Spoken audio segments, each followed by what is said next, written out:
Liberty Acquisitions 825, Blue Water Broadcasting, its management, staff, or any advertisers.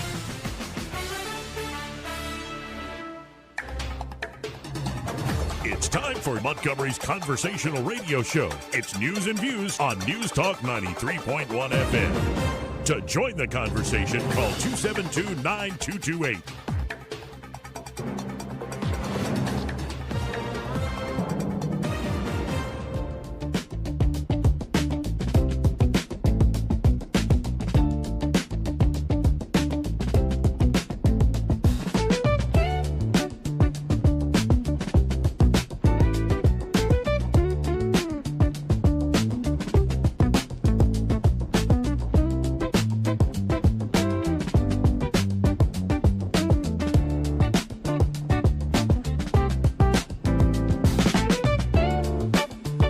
Joey Clark.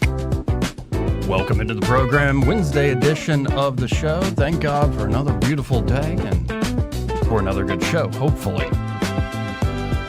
We have more updates on the Iran war,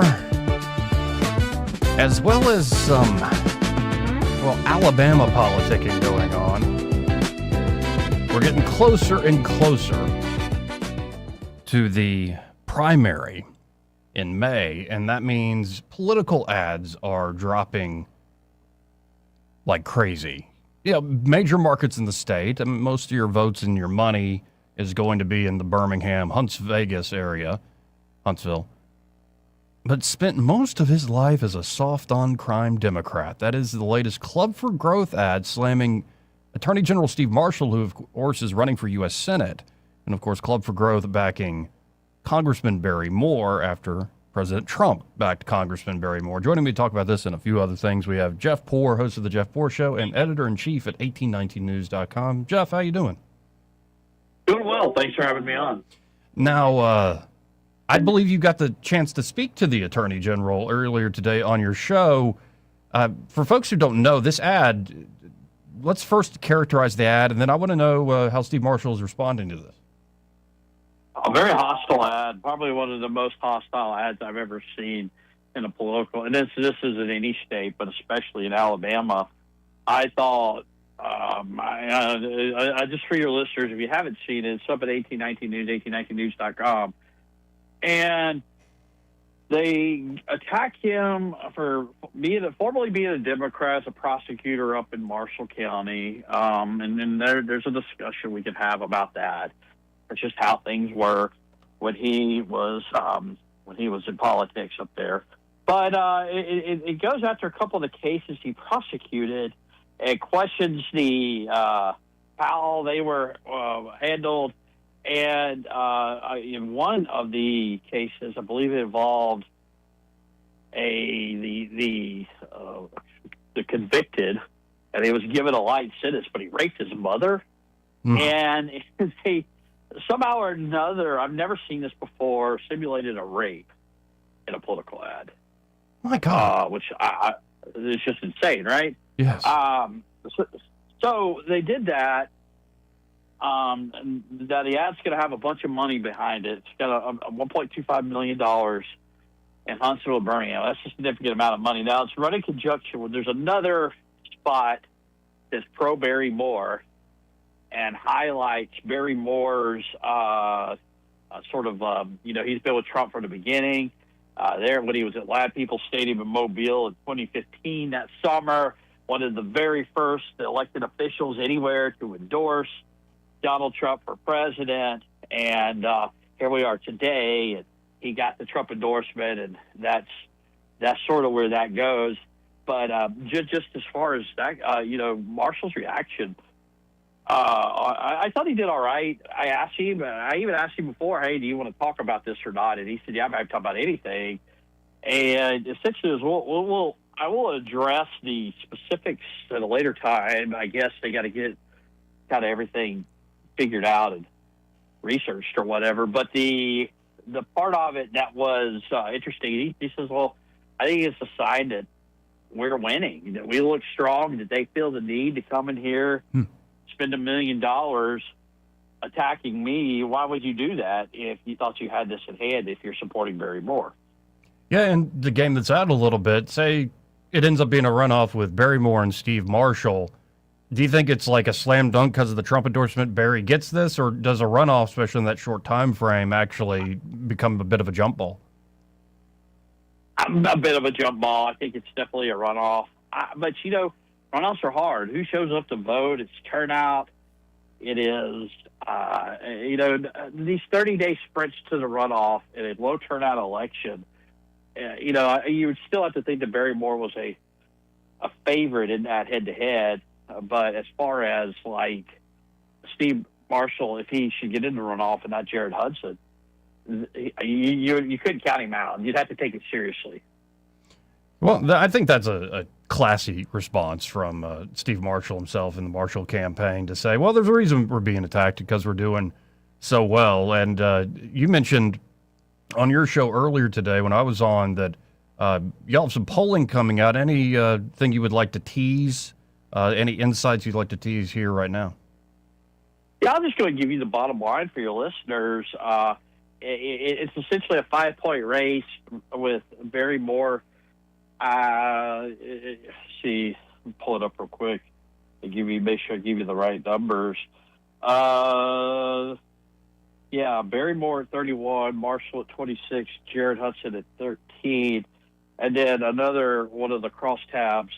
They asked this question of the respondents: are you aware of the Trump endorsement? And only about a third were aware that Trump had endorsed Barrymore. The other 69% was unaware.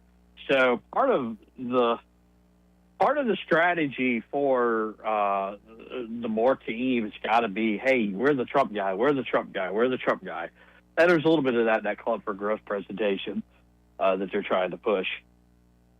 Yeah, so it'll be interesting to see if this is just the beginning, because I'd imagine Club has got plenty of money, and the campaigns themselves, as well as these outside groups and PACs, there's plenty of money to actually fire off here. I wonder how much this is actually going to cost to win this new Senate seat. I don't think it's going to cost as much as Senate seats in the past might have cost. Certainly not more than 2017. Everything was spent there. And there's such a high number of undecideds, but the problem with these election cycles, there's other seats or there's other priorities within the context of, even Republican primaries. So you have all these other states fighting for that dollar. And this may not be the most expensive for that reason. There's just so much going on across the country in this election midterm. Now, shifting to another thing, and sorry to repeat what we talked about this morning, but I think it's worth repeating here at this time in this audience.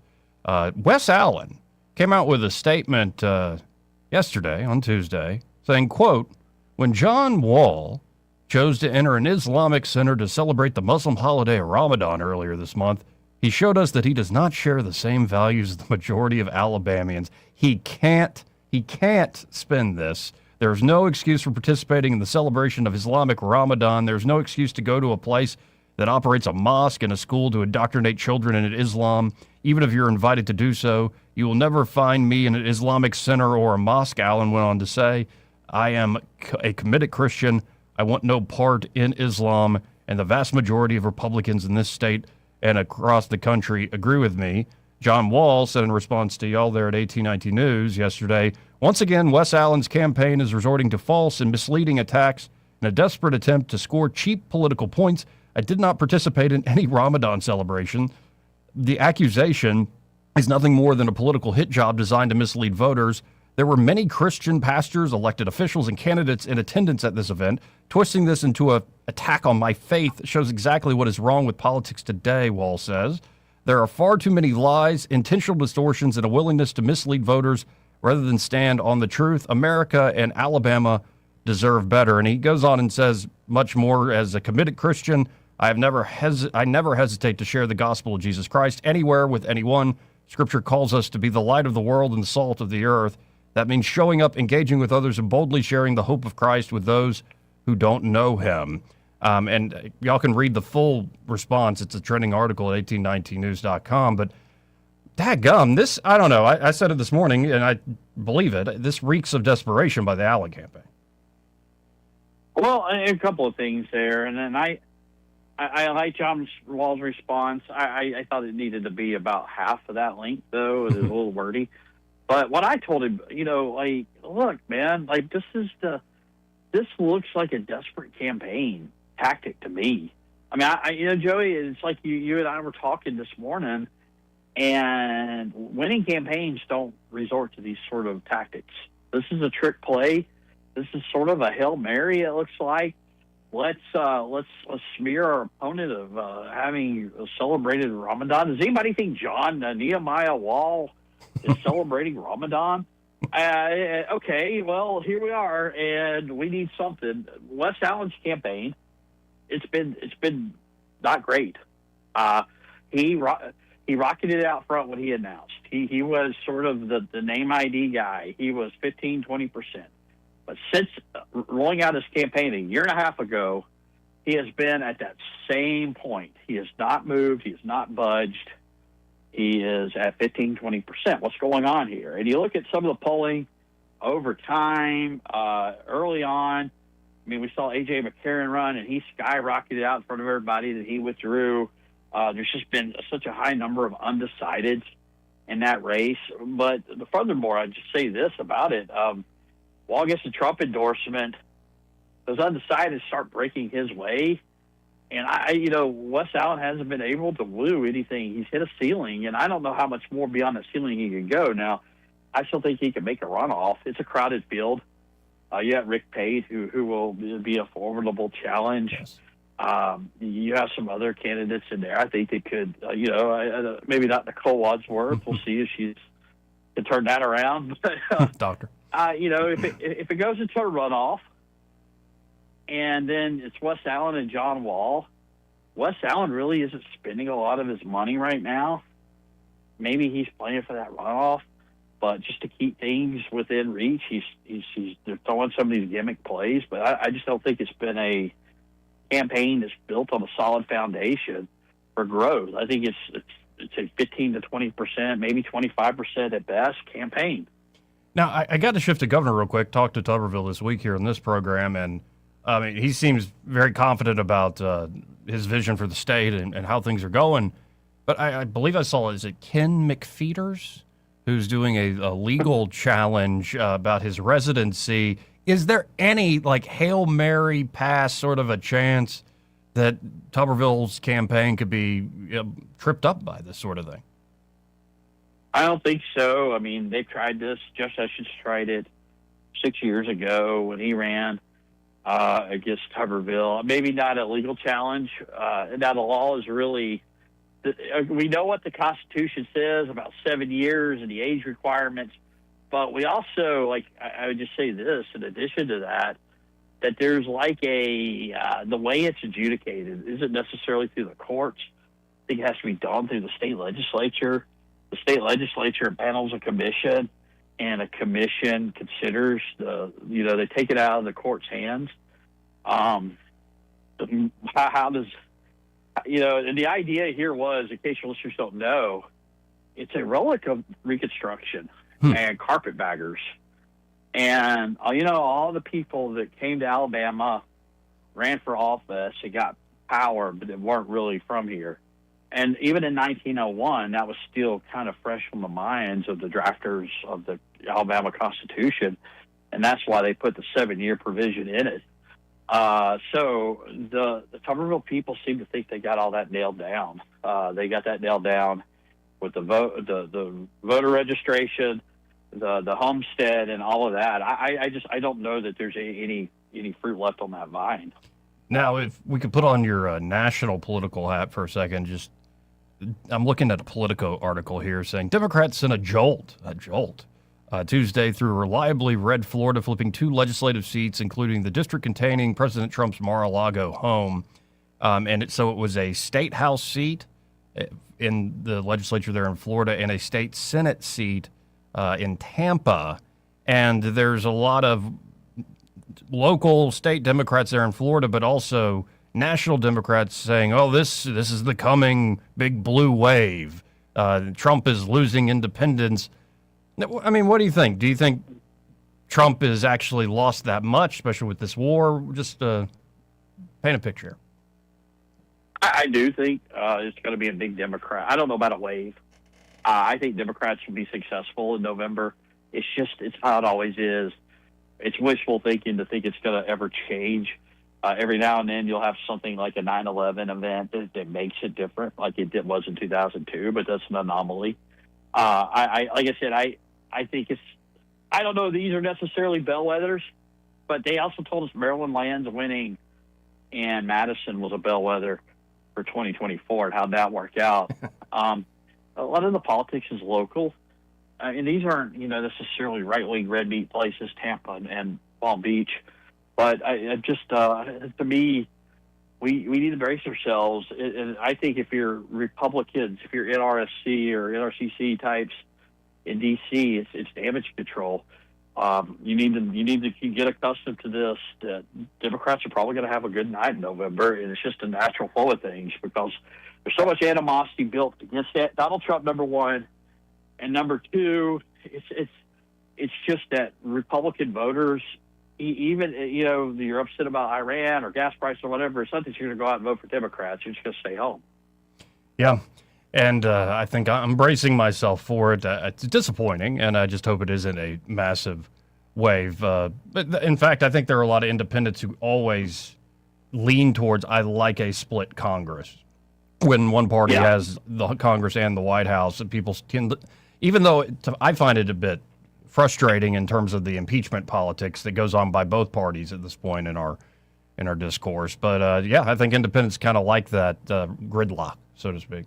Well, we haven't had a Republican impeachment in 30 years. But I think Democrats they've got the articles of impeachment sitting on the table, ready to go.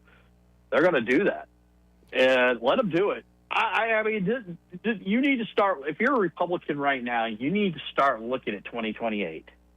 And I think let them do their crazy thing.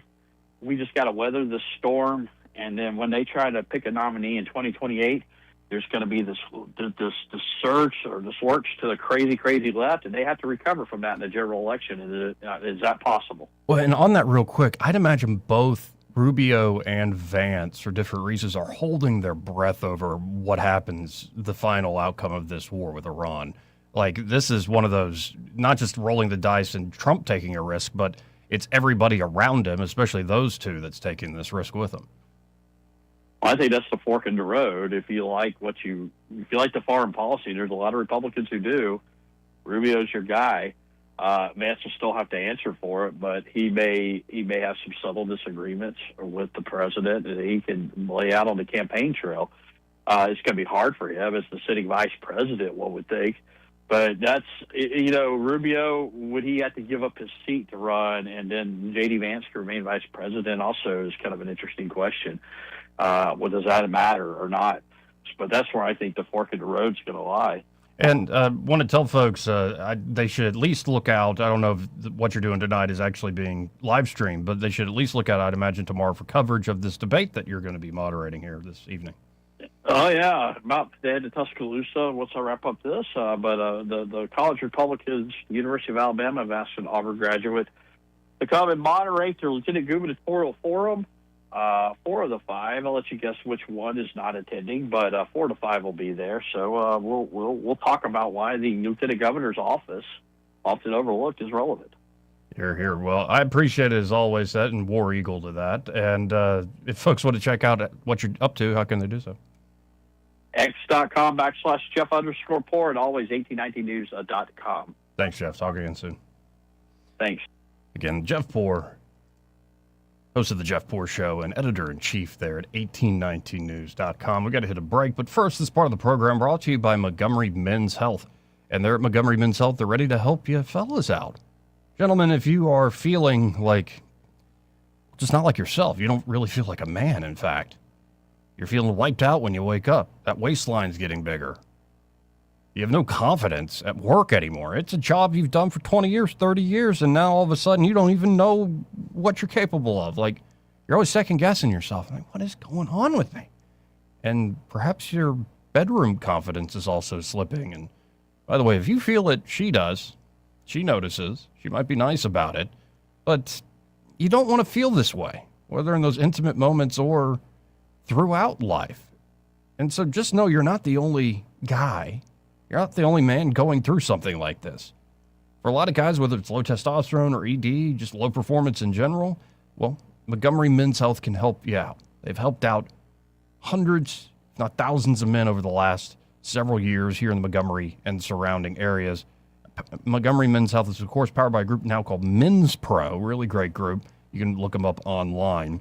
And they do in-person care, so it's not these fly-by-nights or just quick chat bot online pill dispensaries.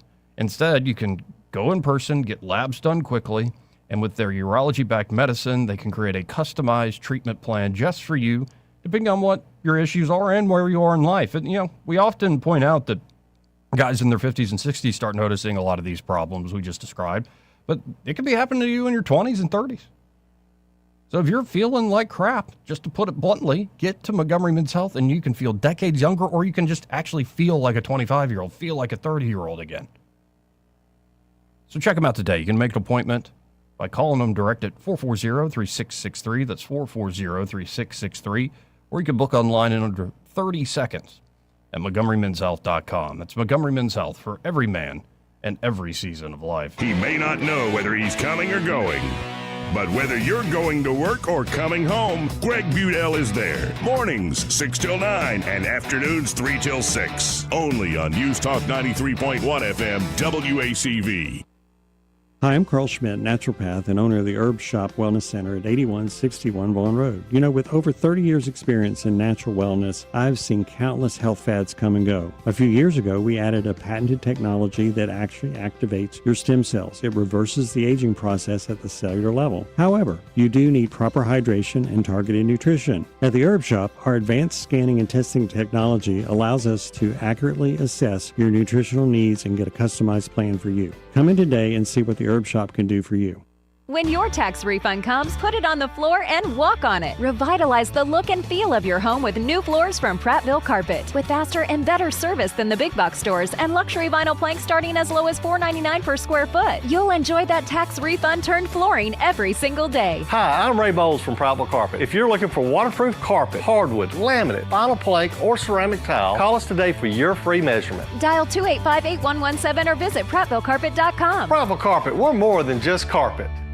I was in foot pain for 20 years, trying to give it relief, buying all these different insoles. Drugstore insoles, custom insoles. I spent thousands of dollars. I bought all these products, and not a single one worked. I really, truly needed to have relief in my feet. And the Good Feet arch supports were what gave me the relief I needed. For over 20 years, we've been helping people like Teresa actually live the life they love without their feet getting in the way. They wanted to make sure that I got something that my feet felt good in, not somebody else's feet. I love the fact that I can wear these arch supports in all my shoes. I have boots, I have cowboy boots, I have running shoes, I have walking shoes, I have flat shoes, I have heels.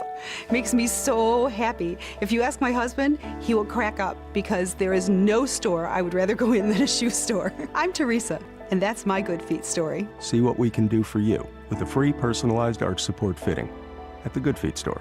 We're located at 7341 East Chase Parkway in the shops at East Chase. Now hiring. Hey there, I'm Kim Williams with Alabama Home Mortgage. Our partnership with Blue Water Broadcasting has reached thousands of listeners in the River region. People listen, people call. Now there's mortgage savings for us all. Did you know that radio is the #1 reach platform in all of media? It's true. Call us to find out how to put radio's #1 reach to work for your business. Blue Water Broadcasting. Local folks helping local business.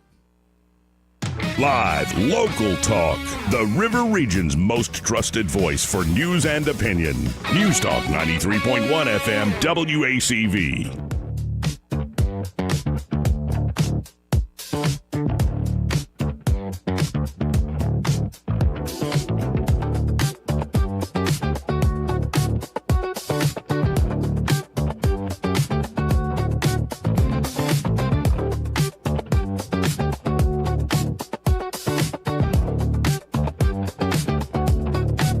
Joey Clark. Welcome back. I'm your host, Joey Clark, and let's get into the Iran thing real quick. Because what came out is the U.S. has sent 15 conditions for peace with Iran. President Trump claimed yesterday that he's talking to the right people in Iran right now, adding that the Islamic Republic wants to make a deal so badly. We're in negotiations right now. We have a number of people doing it. Trump told reporters in the Oval Office, referring to his negotiators Jared Kushner and Steve Witkoff, along with Secretary of State Marco Rubio and Vice President J.D. Vance, both presidential hopefuls in 2028. But despite the talk of diplomacy, the Pentagon is expecting thousands of troops from the elite 82nd Airborne Division to the Middle East. Now, it's not clear how those troops will be used, but they're being sent nonetheless. Israel's Channel 12 News reported yesterday that the Trump administration has conveyed 15 conditions to Iran as its terms for ending the current war.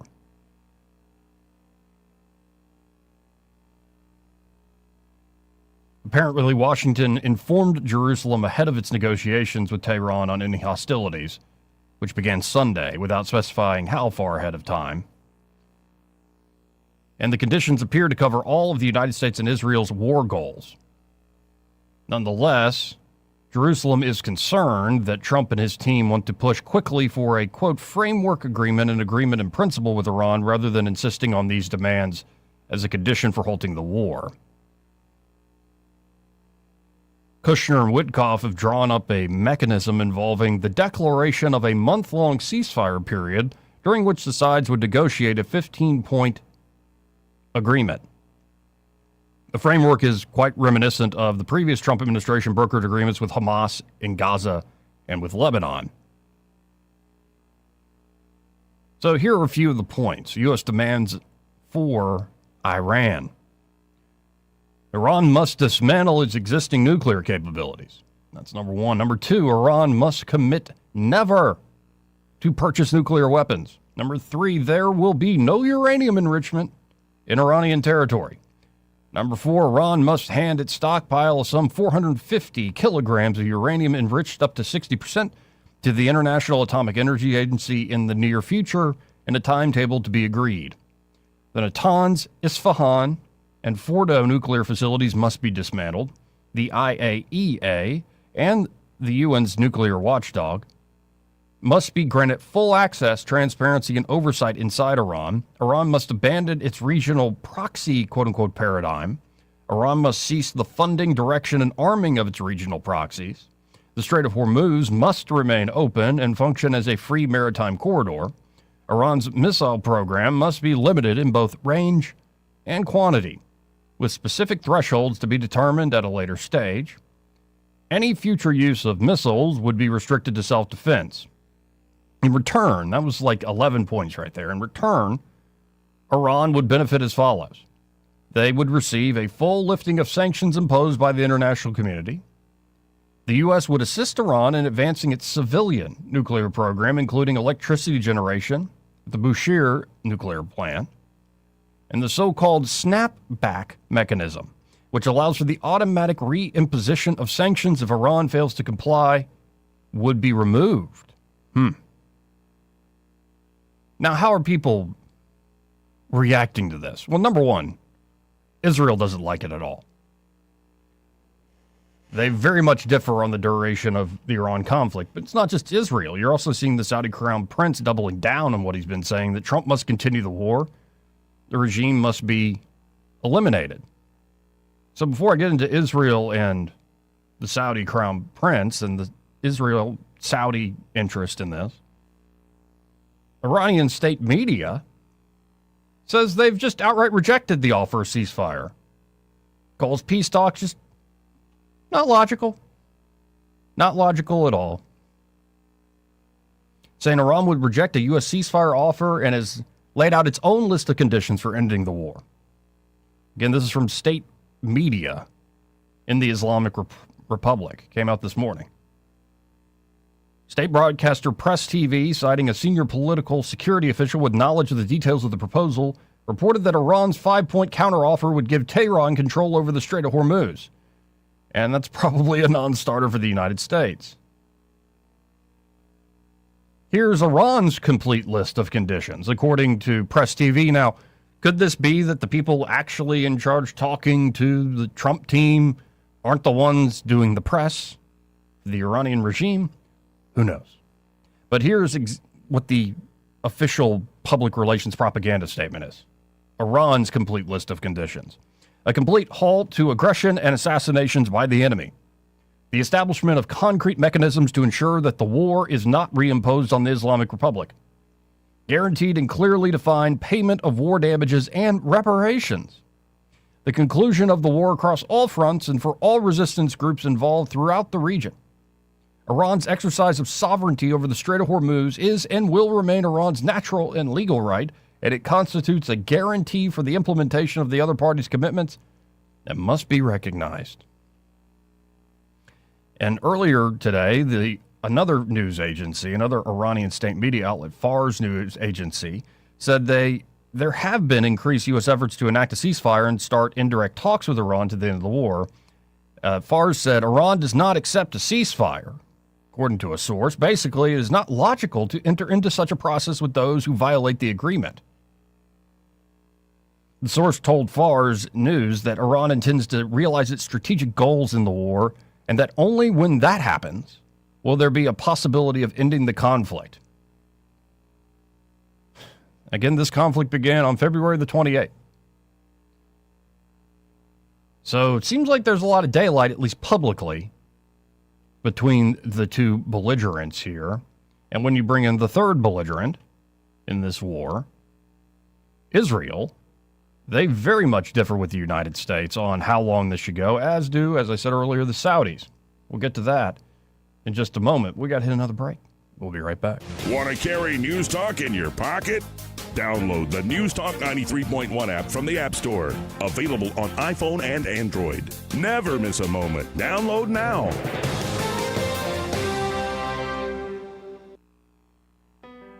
You can't control interest rates. You can't control housing inventory. And you definitely can't control what the national news decides to panic about this week. But here's what you can control. You control your timing. You decide when it's the right time to buy, when it makes sense to refinance, and when to tap into your equity to renovate, invest, or consolidate debt and free up monthly cash flow. Real estate decisions aren't one size fits all, and they shouldn't be driven by headlines or social media noise. They should be based on your goals, your finances, and your life. The smartest moves happen when you focus on what you can control and work with someone who helps you see the full picture. Give us a call at Alabama Home Mortgage today at 334-567-4223 or visit us online at myalabamahomemortgage.com. That's Alabama Home Mortgage, because there is a difference in mortgage companies. NMLS 1586368, Equal Housing Lender. The employees of Adams Drugs would like to thank you for trusting us with your health care in 2025. We look forward to serving you and your family in 2026.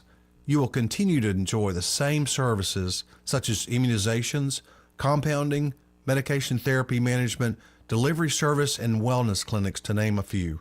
Looking for that perfect gift for a loved one? Visit our Emily B. gift shop and find everything from Tyler candles to scout bags. Gift wrapping is available. If you have not visited Adams Drugs and experienced the award-winning customer service, we ask you to consider us for your prescription care in 2026. We have 12 convenient locations to serve you in the River Region. 8 in Montgomery, 1 in Wetumpka, Prattville, Millbrook, and Pine Level, Marbury. Please find us at adamsdrugs.net for the location that is nearest to you. Adams Drugs is your local, independently owned Health Mart pharmacy. Health Mart, taking the time to listen and care. Finding great candidates to hire can be like, well, trying to find a needle in a haystack, but not with ZipRecruiter. Its powerful technology actively finds and invites qualified candidates to apply to your job. So while other companies might deliver a lot of hay, ZipRecruiter finds you the needle in the haystack. See why 4 out of 5 employers who post a job on ZipRecruiter get a quality candidate within the first day. Try ZipRecruiter for free at ZipRecruiter.com/free. That's ZipRecruiter.com/free. ZipRecruiter. For too long, Alabama's statewide news companies have shamed us for our conservative Christian values. Alabama deserves a news company that cherishes our culture, a company that isn't bought and paid for by the powers that be. 1819 News is that company. Run by Alabamians for Alabamians, 1819 News celebrates what is good and beautiful about our state, while exposing those who work against our values in secret. Just go to 1819news.com to learn more. Subscribe to our newsletter. That's 1819news.com. With the Wall Street Business Report, I'm Rich Thomason. Wall Street appears cautiously optimistic, and oil prices have tumbled roughly 6% over the possibility of a de-escalation of the Iran war and talks between the U.S. and Iran. Brent crude fell more than $6.25 per barrel to $93.97. Benchmark U.S. crude gave back $5.63 early today to $86.72 a barrel. The Trump administration has offered a 15-point ceasefire plan to Iran. The president says Tehran is anxious for a deal. Shares of Facebook parent Meta are rising after a New Mexico jury determined the company knowingly harmed children's mental health and concealed what it knew about child sexual exploitation on its social media platforms. Jurors ordered Meta to pay a $375 million penalty. It's less than one-fifth of what prosecutors sought. For the Wall Street Business Report, I'm Rich Thomason. The Rich Thomas Weather Network is brought to you by Earnest Financial. If you're tired of losing your money in the stock market, call David Earnest, 334-279-7431. Earnest Financial, LLC. Rich Thomas Weather. Well, hi, everybody. Temperatures seasonably cool today, but not bad. I think we'll only make the lower 70s for a high and down to about 54 for an overnight low temperature tonight. A sun cloud mix today, partly cloudy tonight, then back to the low to mid 80s by tomorrow and Friday. Lots of late week sunshine, followed by another temperature setback over the weekend as highs fall back to the 70s, probably lower 70s. From the Blue Water Weather Center, this is Rich Thomas. Feeling the pressure of high credit card rates? ASE Credit Union has you covered with a low 1.99% APR on balance transfers. Move your balances in March or April and lock in that 1.99% rate through your October statement. Visit ASE Credit Union today. Federally insured by NCUA. Terms and conditions apply. The River Region's News Talk Station. News Talk 93.1. WACV. News Talk 93.1.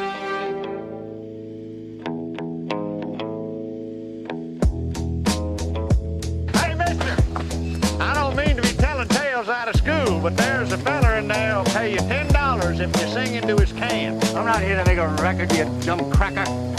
They broadcast me out on the radio. Joey Clark. Welcome back. Now, where did we leave off? Ah, yes. Israeli military leadership says it will need several more weeks of fighting to achieve its war goals in Iran, contradicting President Donald Trump, who has said the conflict would last 4 weeks or less. The Pentagon has reportedly dispatched around 2,000 airborne troops, the 82nd Airborne, to the region to put pressure on the Iranian regime as Trump released what he said was a 15-point framework. Now, of course, Friday will mark 4 weeks since Israeli and U.S. forces launched the conflict with waves of intense bombing Tehran and key Iranian cities and assets. So the Israelis are disagreeing about how exactly long this will take to achieve our war aims. And then if you look at the New York Times today, Saudi Arabia's de facto leader, Crown Prince Mohammed bin Salman, has been pushing President Trump to continue the war against Iran, arguing that the U.S.-Israeli military campaign presents a quote-unquote historic opportunity to remake the Middle East. In a series of conversations over the last week, Prince Mohammed has conveyed to Mr. Trump that he must press toward the destruction of Iran's hardline government. The prince argues that Iran poses a long-term threat to the Gulf that can only be eliminated by getting rid of the government. Prime Minister Benjamin Netanyahu of Israel also views Iran as a long-term threat, but analysts say Israeli officials would probably view a failed Iranian state that is too caught up in internal turmoil to menace Israel as a win, while Saudi views a failed state in Iran as a grave and direct security threat. But senior officials in both the Saudi and American governments worry that if the conflict drags on, Iran could deliver ever more punishing attacks on Saudi oil installations, and the United States could be stuck in yet another endless war. In public, of course, President Trump has swung wildly between suggesting that the war could end soon and signaling it would and could escalate. On Monday, the president posted on social media that his administration and Iran had held productive conversations regarding a complete and total resolution of our hostilities, though, of course, Iran disputed that. The consequences of the war for Saudi Arabia's economy and national security are enormous. Iranian drone and missile attacks launched in response to the American-Israeli assault have already created huge disruptions in the oil market. Saudi officials rejected the idea that Prince Mohammed has pushed to prolong the war. Here's the official statement from the Saudi government. The Kingdom of Saudi Arabia has always supported a peaceful resolution to this conflict, even before it began. Noting that they remain in close contact with the Trump administration and our commitment remains unchanged. Our primary concern today is to defend ourselves from the daily attacks on our people and our civilian infrastructure, the Saudi government added. Iran has chosen dangerous brinkmanship over serious diplomatic solutions. This harms every stakeholder involved, but none more than Iran itself.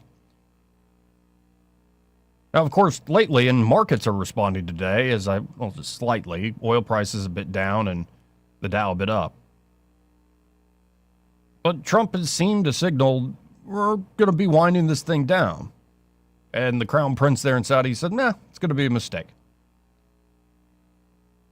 And of course, this is based on the usual sources say, people on the condition of anonymity say, so, take it with a grain of salt.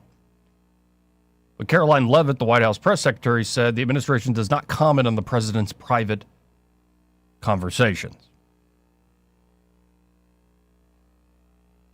Apparently, even the Crown Prince has argued the United States should consider putting troops in Iran to seize energy infrastructure and force the government out of power. In recent days, Trump has given more serious consideration to a military operation to seize Karg Island. This is why you heard Lindsey Graham making all sorts of noises about it. Stop playing with it. And just get in there and do it.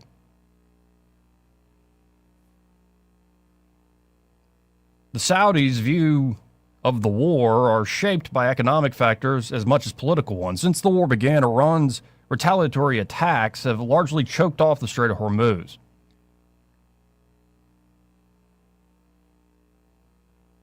And so while the prince there in Saudi would probably prefer to avoid war directly, he's concerned that if Trump pulls back now, Saudi Arabia and the rest of the Middle East will be left to confront an emboldened and furious Iran on their own.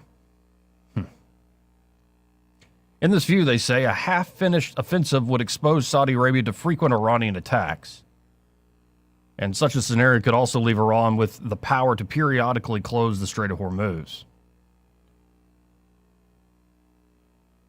So Trump has, like I've been saying, a lot of decisions to make. And if this continues to drag on, well, maybe the midterms could be a bit of a wave election. Who knows? There's also reports out there that apparently the Iranians want to actually negotiate with J.D. Vance. They don't want to talk to Kushner and Witkoff anymore because Kushner and Witkoff have been the go-to guys for the last few rounds of talks, and, bombs ended up dropping on their heads after talking to Kushner and Witkoff. So let's try the vice president. I believe Vance was in Pakistan yesterday trying to break all this down.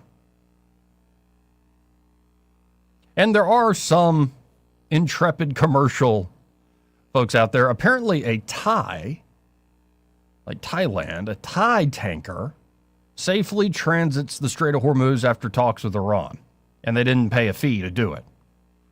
So it's interesting that Iran is letting a lot of oil flow through, especially oil going right to East Asia and particularly China.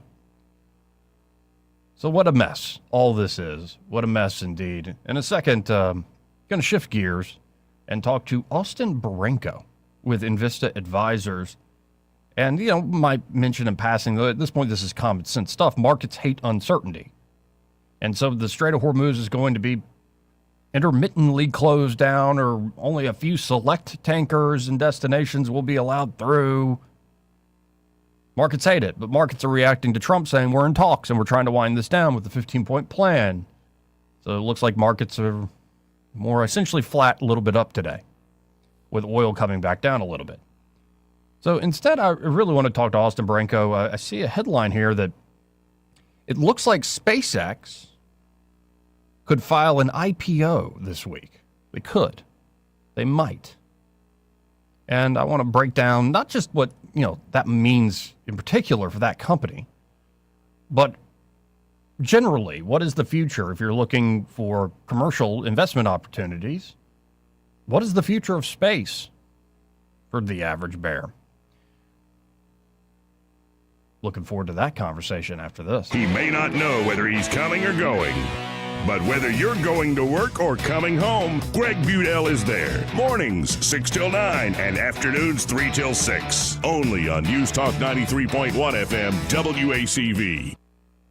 Welcome to Eclectic Coins, Montgomery's largest coin dealer, specializing in buying and selling investment-grade gold and silver coins. And they have a large selection of rare coins and coins from around the world. Visit them at 543 Northeastern Boulevard or on the web at eclecticcoins.com. Eclectic Coins, where collectors who know go. We get this question all the time. Do you handle that? Buying or selling a home? Yes. Commercial? Yes. Land or investments? Absolutely. Hannah and Eddie Realty Group. One team. Every real estate move. 334-322-0662.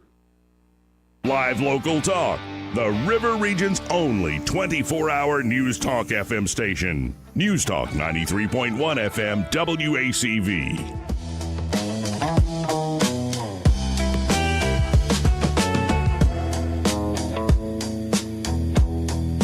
Joey Clark. Welcome back. Let's go right to the phones and talk to Austin Branco with Invista Advisors. Austin, good to talk to you, man. How you doing? Yeah, good to hear you again, Joe. I'm having a great day. How are you?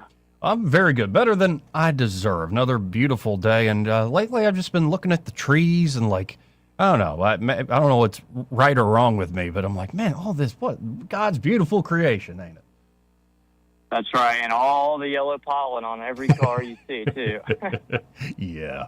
Yeah, that hasn't bedeviled me too much. I hope it doesn't mess with you, but there are certain folks you're like, they get put down almost when the pollen gets out there.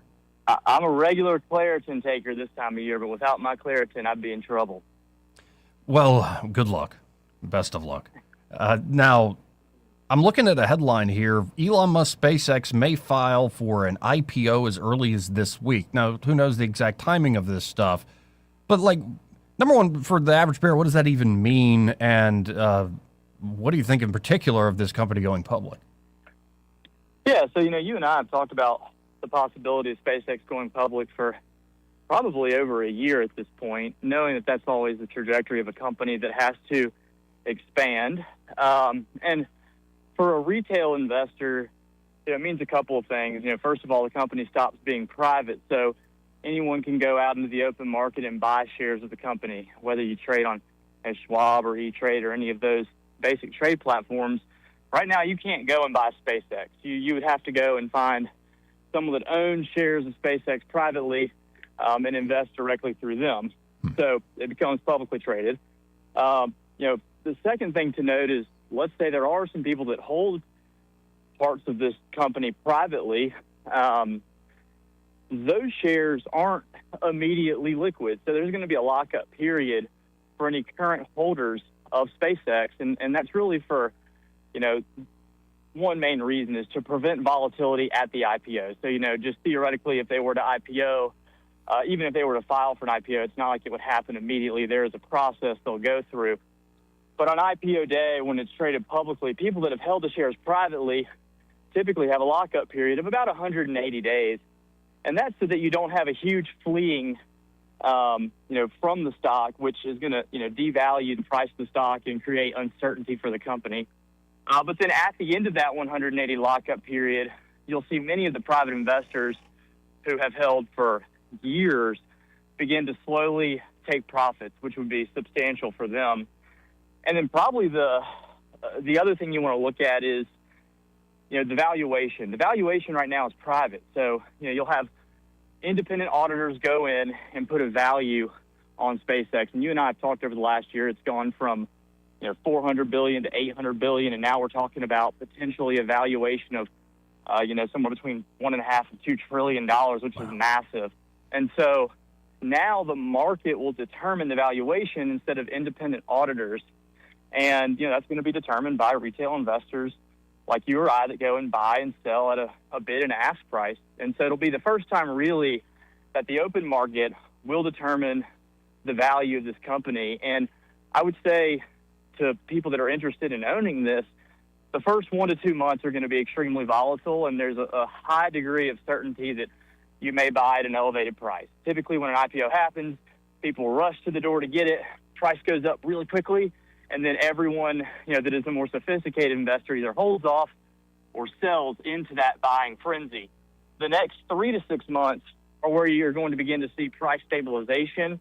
After you get 2 quarterly reports, or we get to the end of the year and you get an annual report done by CFAs from all the major names, JP Morgan, Goldman Sachs, Citibank, these types of groups, there will be a consensus on the value of the company. And that's really when it's a little bit more appropriate to buy as a retail investor. So those are kind of the things to look out for. I do expect an IPO. I've been expecting one for, like I said, probably over a year.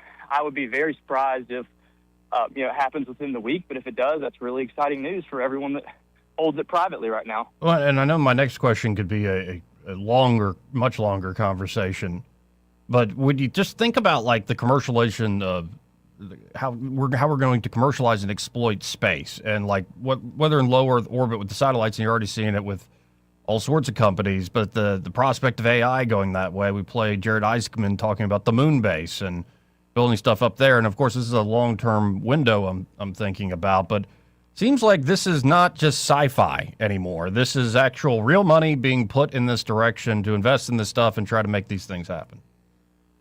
Definitely, and I think the discussion around a build-out of infrastructure in space is eventually going to boil down to the available resources on Earth to create that infrastructure. And so I think you will begin to see a focus on resources, which nationalities own the rights to the resources.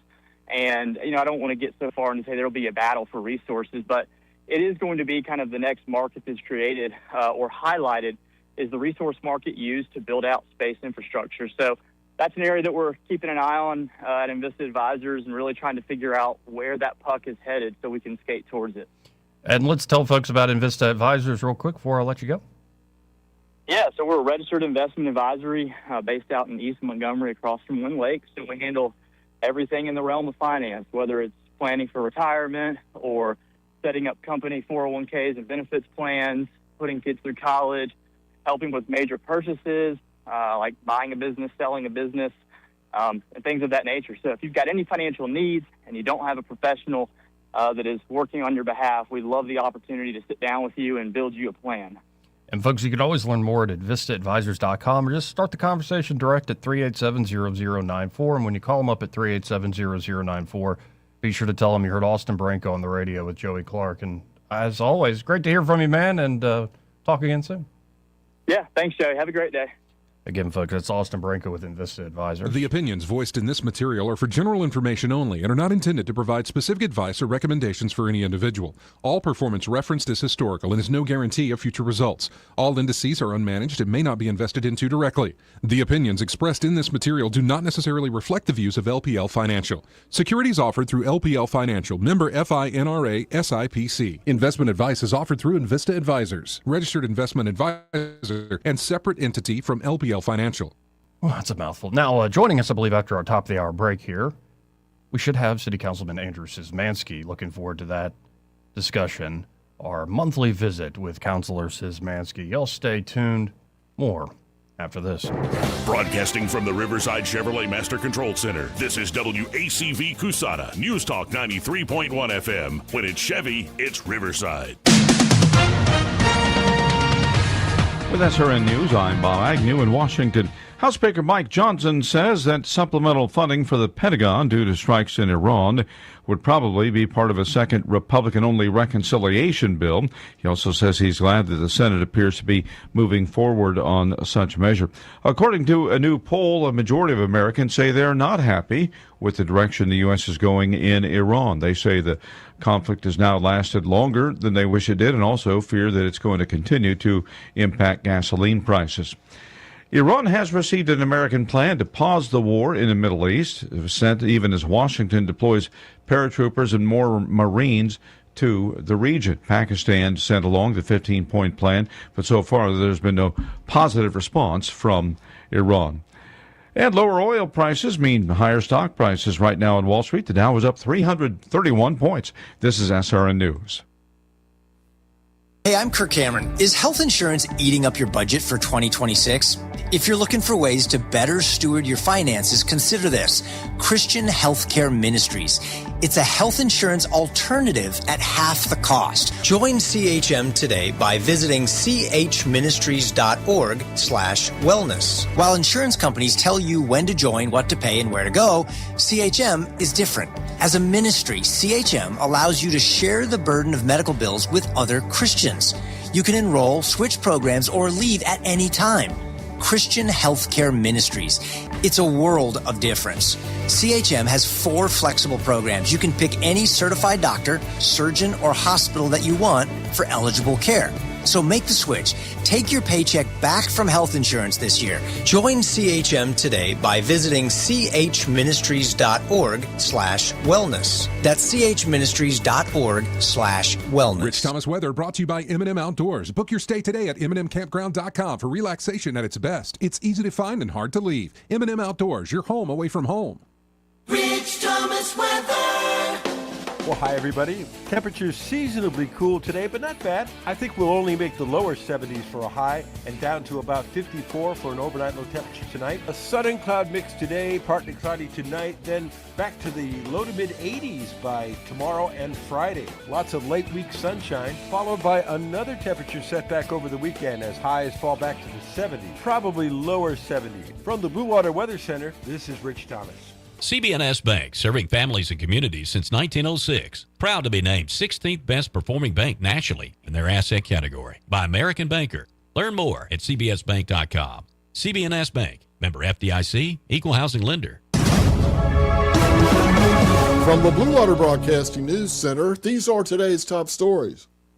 Montgomery police are investigating a Tuesday morning crash that critically injured a pedestrian. The accident happened around 4 a.m. in the area of West South Boulevard and Rosa L. Parks Avenue, where an adult male was hit by a vehicle. The unidentified man was taken to the hospital in critical condition. The driver of the vehicle remained at the scene. Law enforcement in Tallapoosa County seized more than 30 gambling machines during a raid on Tuesday. A search warrant was executed at an Alexander City business that resulted in the seizure of 32 gambling machines and a large sum of money. So far, no one has been arrested. The Alabama Attorney General's office is handling the investigation. Absentee voting for the upcoming election begins today in Montgomery County. Voters have until May 12th to receive an absentee application by mail. The last day to submit an absentee application in person is on May 14th. The Alabama primaries will take place on May 19th. From the Blue Water Broadcasting News Center, I'm Scotty Mosley. This hour of news and views is brought to you by our good friends at Alabama Home Mortgage. Alabama Home Mortgage, 567-4223. Visit them on the web at myalabamahomemortgage.com. NMLS number 1586368, an equal housing lender. E-Bike Oasis, E-Bike Oasis, E-Bike Oasis, ride for free. E-Bike Oasis, E-Bike Oasis, E-Bike Oasis, ride for free. At E-Bike Oasis, we're more than just Montgomery's best electric bicycle store. E-Bike Oasis offers free 1-hour electric bicycle rentals and a full-service electric bike repair shop. Stop by E-Bike Oasis in Montgomery today for free rentals, repairs, and electric bicycle brands in town. Yes? Yeah, I'm Bill. You called about some breakers tripping? Oh, yes, Bill. My brother-in-law says you can do almost anything. That's me. Not much I hadn't seen. Do you really want someone who does almost anything in your electric box? Think about that, because each year thousands of home fires are caused by faulty wiring. That's why you want a professional, like the electricians at Crosby Electric. Bill, how's it going? Bill, ooh, are you okay? Oh, yeah, well, I didn't really need my eyebrows anyway. At Crosby Electric, all technicians undergo rigorous safety training, as well as background checks, drug testing, and continuing education. Bill, you think maybe I should call a real electrician? No, these little slip-ups happen. Everybody does it. Really? No, not really. When you need professional electric work, or you just like someone to assess your home for safety, call the experts at Crosby Electric, 272-2085, or visit us at crosbyelectric.com. The views and opinions of the following program are solely those of the host and other contributors. These do not necessarily represent those of Liberty Acquisitions 825, Blue Water Broadcasting, its management, staff, or any advertisers.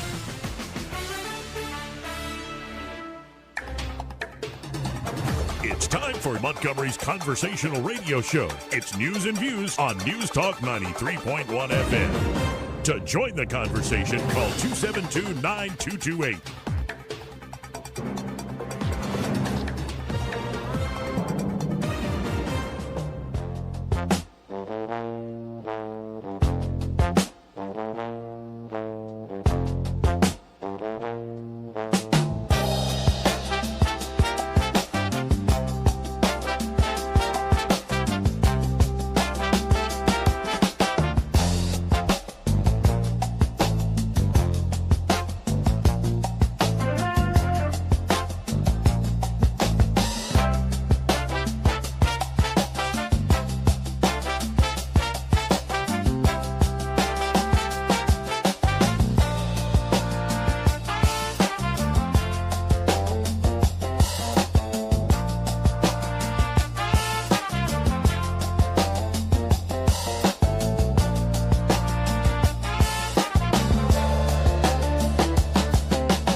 Joey Clark.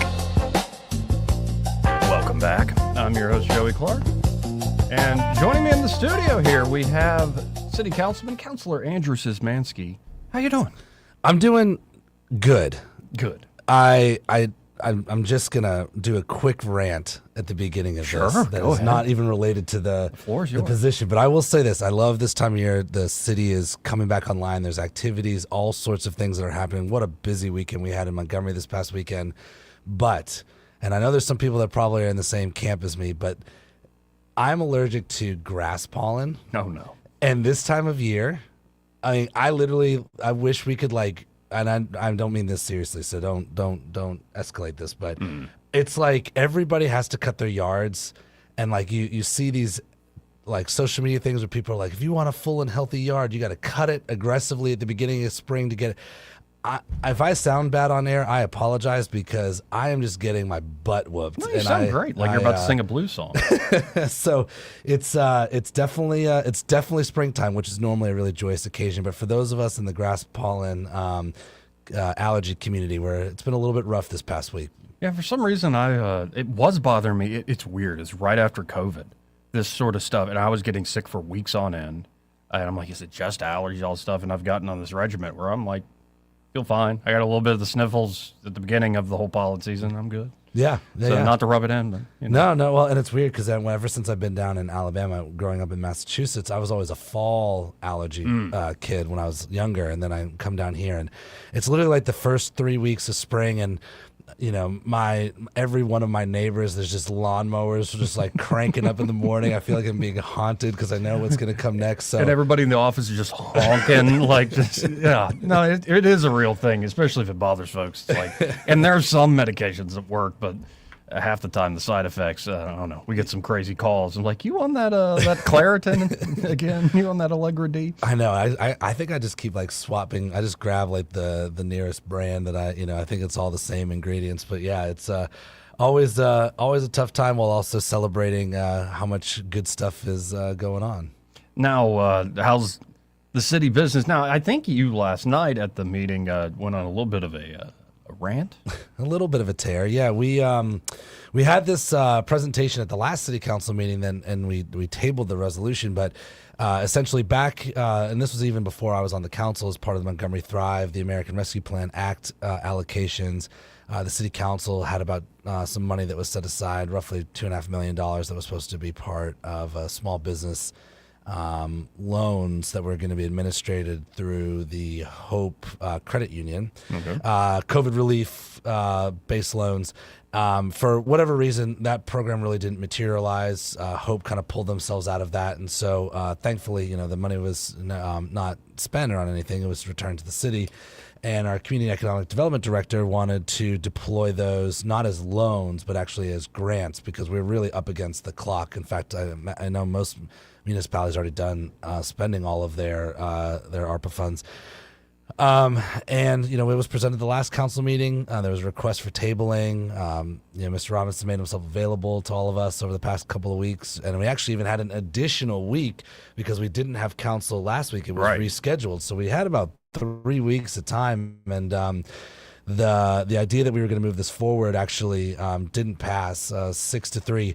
And I think one of the things that I find most frustrating about it is, number one, even though there was then a reconsidering and a tabling till the next meeting, this is where we have to be really good and nimble as a city. There is a limited amount of time for us to get this money into the hand of small businesses, and $2.5 million of essentially free federal dollars is not something that comes along very often. So there is a ticking time bomb, like clawback. We lose the money if we don't spend it. Yeah, basically we were told by November if any of the money is not spent, it goes straight back to the Treasury, and that goes for any allocations when it comes to ARPA. But we've done a really good job of spending pretty much all the other money.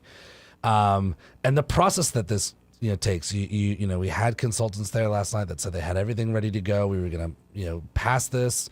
The application process happens, then applications are vetted, risk assessments are done, and it's a reimbursement-based process per the federal guidelines, which means that you have to apply, then get chosen, and then you have to spend the money. So let's say you get $75,000 in building upgrades that you've applied for. Well, then you have to spend and do the work, and that doesn't happen overnight. No. And then you can turn all of it in once completed, and then an assessment is done, and if it's determined that it's an estimate ain't gonna cut it. You actually have to finish work. It's receipts. Yeah, it's reimbursement. And so we have till November, and you and I both know that even the best scenarios when it comes to government, fast is not usually a term that is tagged with that, and so that's why I was frustrated last night because and also the federal guidelines say you can't take it out of that small business pot and reallocate it to,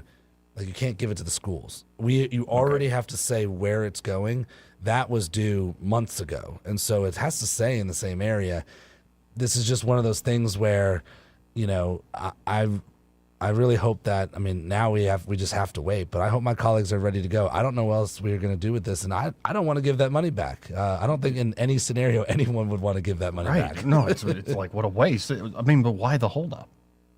My guess is probably for more evaluation. And I think there's, I think that's one of the challenges about the position in general is that, Mr. Robinson made himself available. Frank's our economic community development director, and so I took him up on it. And I asked him the questions, and that's probably the best that we could get at. And truly, unless there's another purpose for this money, that another idea, but that wasn't presented either. And I know with the council president, Mr. Calhoun, kind of did a good job of reiterating what I had said, which was basically we got to go. We run out of time. We got to go. Now, I'm also seeing that the council, Montgomery City Council, is considering terminating a $1.4 million contract with Traffic Serve, Mm-hmm. and I was wondering, is like Traffic Serve even been doing anything around here? Yeah, and that was kind of the gist of it, as it was explained to us, is that we had moved forward on this Traffic Serve contract, and we have city council meetings and we have new business items. This was a new business item; it'll be decided at the next council meeting, so we could learn why and get the update. And as was explained to us, is that they just hadn't mobilized yet; they weren't ready to mobilize, and I don't know if that was. And we were gonna, we'll find out. This is the 2 weeks where we can ask the questions, and actually the. I don't know if he was the president of Traffic Serve, or a representative was there last night. I don't know if there was a timeline that was given that hadn't been met, but it looked like they just weren't deploying the way that we thought they were going to be deploying. And so we have the opportunities, and anytime we have contracts like this, any contract, whether it's municipal or not, has clawback opportunities, and we're just exercising that clawback because we want to see stuff like this on the ground. I think in general, and I know you and I have talked about it a little bit, is that I think there's opportunities we should be exploring to kind of lift the, processes that maybe our public safety officers or police officers don't have to respond to. And we also know that, because of, the numbers focused on, crime patrolling, just the sheer volume of 911 calls, it's sometimes if you're in a fender bender, you might be waiting a moment, waiting a while. And I know that the intent of this was to try and alleviate some of that. But of course, if you've got a contractor or that you're trying to work with and they're just not executing, then sometimes you got to look somewhere else. And that seems to be the reason why that was brought up to us. Yeah, I'm looking at a quote here from Marcus. It's Toussaint, co-founder and CEO of Traffic Serve, saying, quote, "I haven't had the opportunity to address or remedy any concerns the city might have with the contract, so I am respectfully asking for time to have that conversation or to have some insight as to the deliberations that has caused this particular item to be on the agenda today." But I believe, according to the chief of police, this would be Traffic Serve's first city they're operating in? That was what it was, kind of explained to us, is that, we're have an outfit, and I don't know if there's others similar, but that was when it was first presented to us, was that we were going to be there first, and they had the deployment 5 vehicles or something like that were going to help with the traffic accident reporting, and they just haven't mobilized yet. And you're still in a stage where we haven't necessarily even, the money's not gone. We haven't spent the money. That's the understanding that I had, and that's why, again, when you have an item like this that's put onto our agenda, it comes up, we ask questions, and then if we need to, we'll take the time. So in the next couple of weeks, I'm going to get some of those questions answered, and it'll come back up now pretty quickly on the turnaround, because the next city council meeting is just a couple weeks away. So. Okay. And I believe next week, the legislature will probably be voting on Will Barfoot's bill over there about maintaining force levels, and I don't know. I don't have any special secret insight into how that will go with the legislature. But I'm just wondering, how are we doing on just general force levels in the police department? Well, I mean, I was glad, obviously the reason, Senator Barfoot's bill is out there, and I'll tell you, I really did appreciate I reached out to him and we played a little bit of phone tag, but he called me and we had a nice, robust conversation about his intent behind the bill, which I very much appreciated him taking the time, because I said, look, let me get it from the source, because I'm starting to get some of these questions about this. Yeah. Our force levels are, not that I have a solid number, but they seem to be improving. Last night at the city council, we had 10 new officers that were hitting the streets, which is really good, and That's another good. class of about 25 that were in the room. I know that the general word is that the incentive packages we have, the new signing bonus, which includes time served, right? So the first half of that, I believe, is for 3 years. Then you get the second $7,500, so $15,000 total for the next 3 years commitment. So that's real, and that's definitely helping as well. And I think, so that's all improving. I mean, it is a ongoing battle, and one that we should, we're going to continue working on. I know that advertising has been increasing, so we're doing the right things. We are trying to get the officers, of course, being on budget at about 400 is our goal. And, the last I heard, we're kind of, in the 230s, 240s. Real quick on that. Yeah. Because, you know, I'm a jackass on the radio. You literally are elected to serve the city. Sure. Like, why can't people get a solid number? Why is it always like, give or take this range? Yeah. So there's a couple of things that have been, one is, I do know, and I've heard the chief say in press conferences before that, that they, there's a couple of factors. One is you have people that are active duty, you have administrative, you have people on, FMLA, you have some people in the military that are serving. So sometimes those numbers generally, fluctuate a little bit. But, we have not to date asked for that hard count. And, we've had conversations talking about that. And kind of the way I've said is that, we defer to the police officer, the police chief and the way that they want to run that. But the moving target part is I think also one of the things that frustrates people about the entire scenario. I mean, when I get the calls, it's not that really people need to hear there's, 241 versus 239.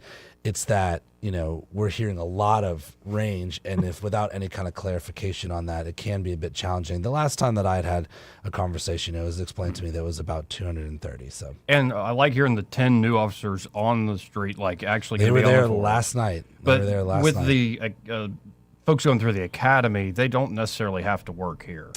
That's how I understand is that we run an academy, and then they decide where they're going after that is over, and that's why I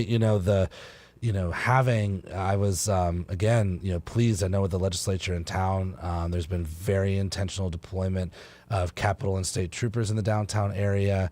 I've seen more Montgomery police officers moving around the downtown area.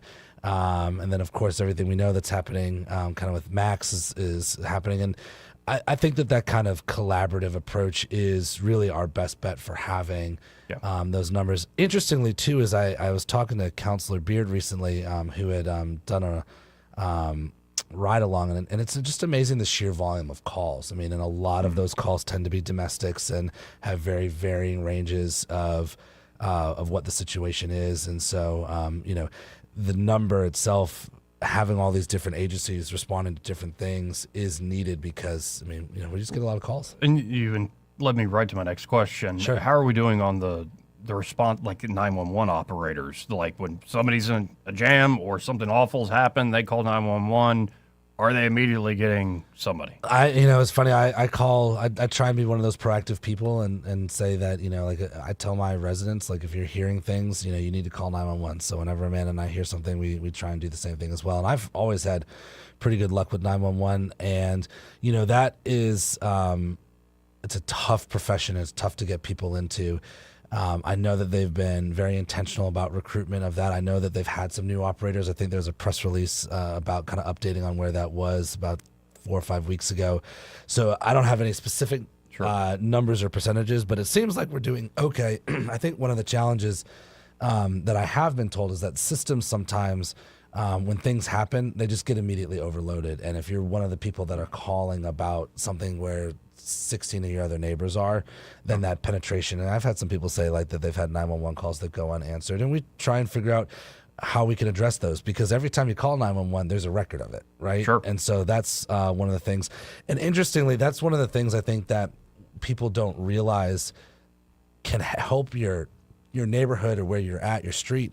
Calling 911, the chief has said very intentionally that they look at the data, where the calls are coming in from, what kind of incidents are happening, and they're trying to deploy, they're communicating about where, hotspots are and stuff like that. So even if the call isn't answered, if you hear gunshots and you make the phone call, that is clocked, and I know it's frustrating to not have somebody answer the phone, but that is something that is recorded and can help us be better at knowing where things are happening. And just to underline a point you made earlier, you circle back to something. I'm very glad that you got a chance to talk to State Senator Barfoot. I guess he, as you said, he made clear that this is not like a punishment of the city. This is more like, because I've talked to other folks. I recently just interviewed Catherine Robertson, who's running for AG, who's the current, chief counsel there under Marshall, and she testified in favor of this in front of the legislature. There are a lot of people at the state law enforcement level who are very serious about this. And my sense of talking to Barfoot myself is like, well, we just got to get the numbers up. And this is not meant to punish. This is meant to, if we're doing the supplementation, like in different agencies already working together, okay, and eventually that costs a lot of money, especially for the state. So it sounds like, I don't know if you're sold on the bill and the idea. It's more like you got it clarified. Yeah, well, I got clarified what his intent for the bill was. And one thing that he and I talked about was the process, right? And so as it stands, and I'm not an expert on all the legislative processes, but it seems like you offer up this bill because it is statewide, because it would affect all Class 3 municipalities, all 2 of us, is what gets attached to it. So, I've had some people say, like, are you for this? Are you against this? And I'm like, well, let's see what happens with it first. I know that there's a propensity, and you probably know better than most, that people want like a concrete.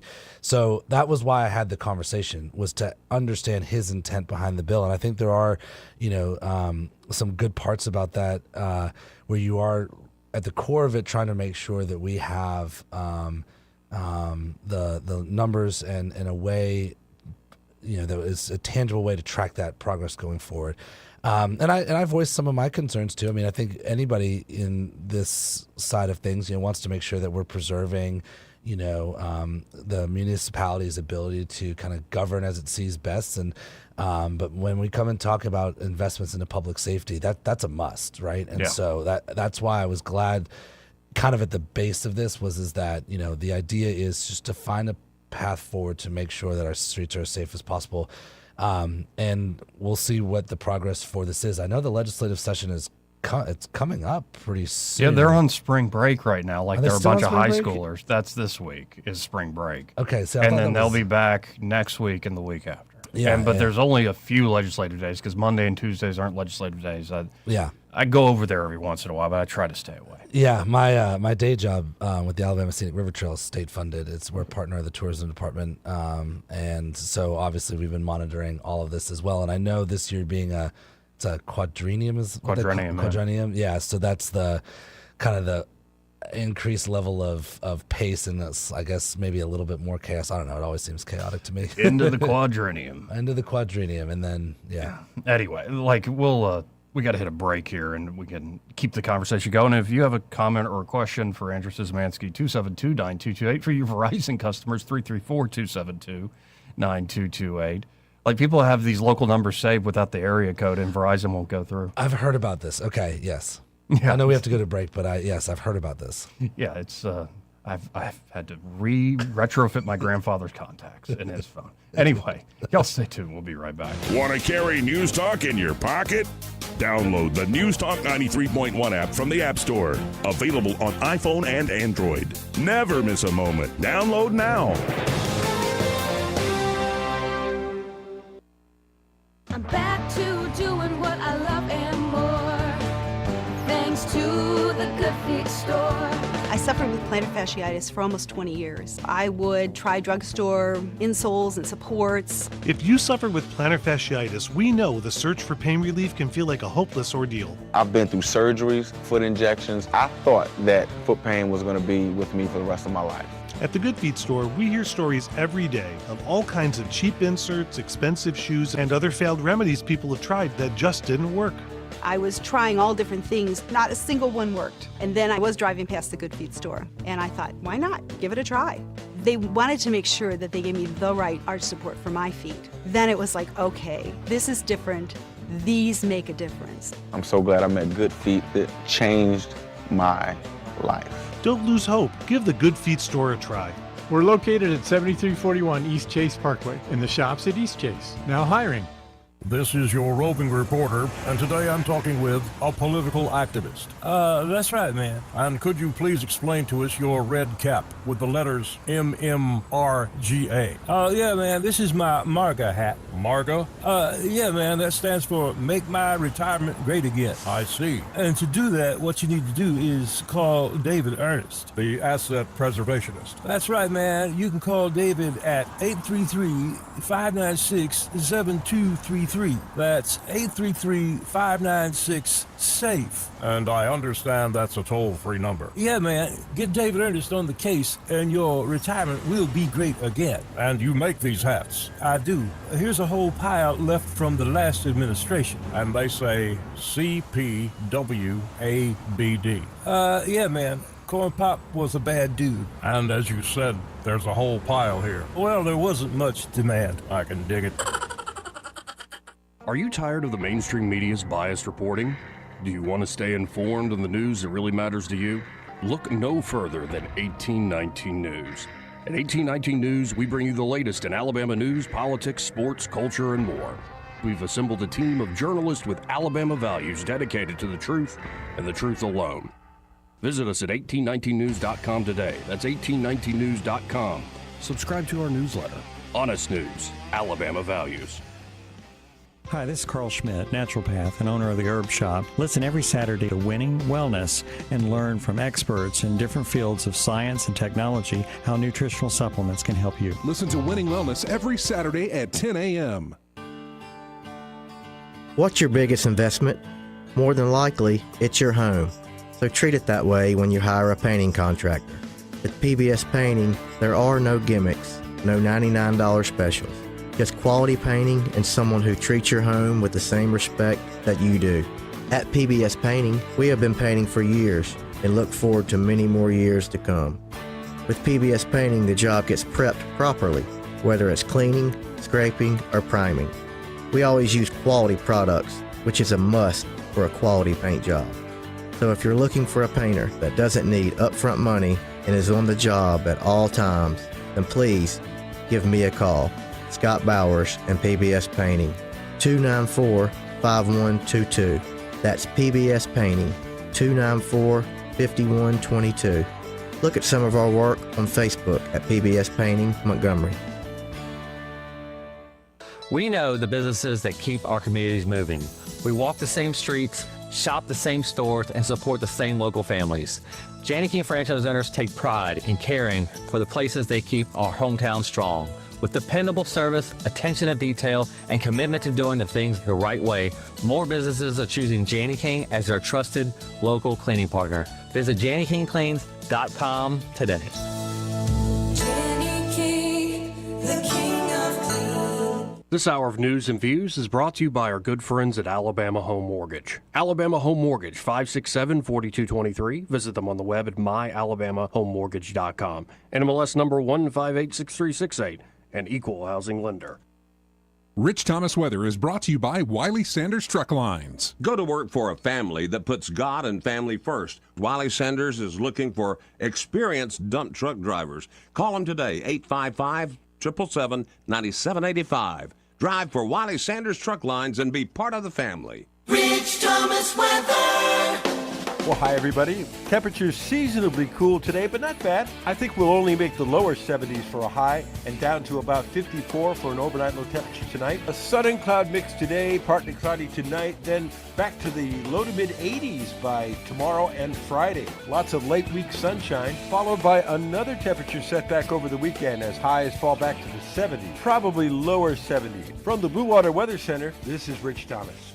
Budget Floors and More has the best prices. Carpet as low as 69 cents per square foot. LVP starting at $1.29 a square foot. Sheet vinyl as low as 65 cents per square foot. And the lowest prices on flooring installation supplies. Budget Floors and More across from Del Rey to Publix. On FM, on your smartphone, and online. The River Region's most trusted voice. News Talk 93.1 FM WACV.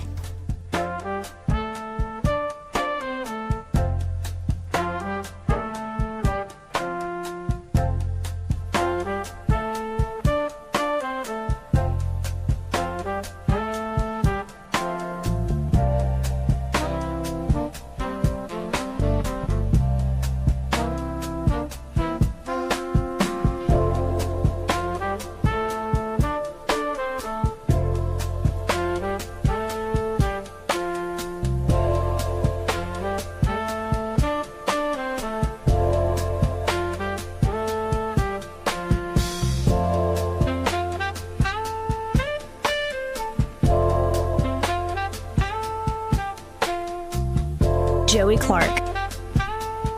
Welcome back. I'm your host, Joey Clark. Andrew Szymanski, City Councilman, Councilor Szymanski, here in the studio with me. And let's go to Charles the First. Hey, Charles, how you doing?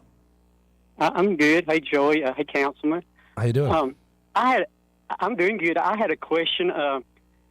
Money comes to the city from Ken Boswell, with ADECA, and it's called the Bernie JAG.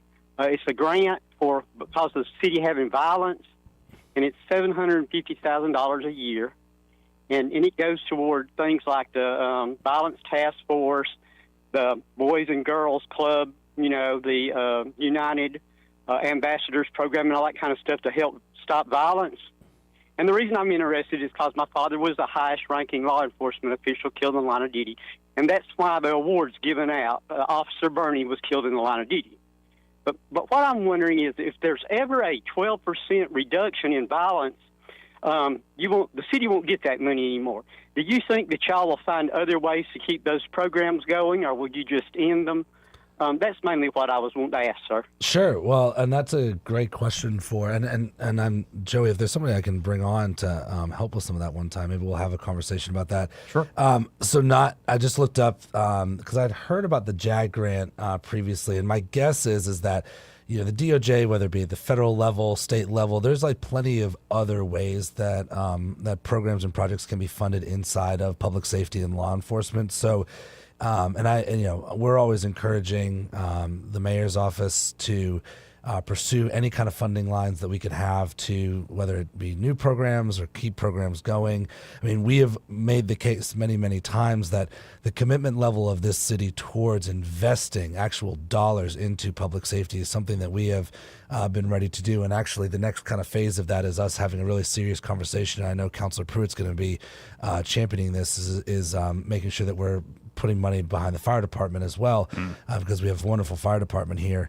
But I think to answer your question is my guess is that there are many other avenues for us to find dollars that help fund different law enforcement, task force initiatives and that kind of stuff if a grant like this is no longer available to us.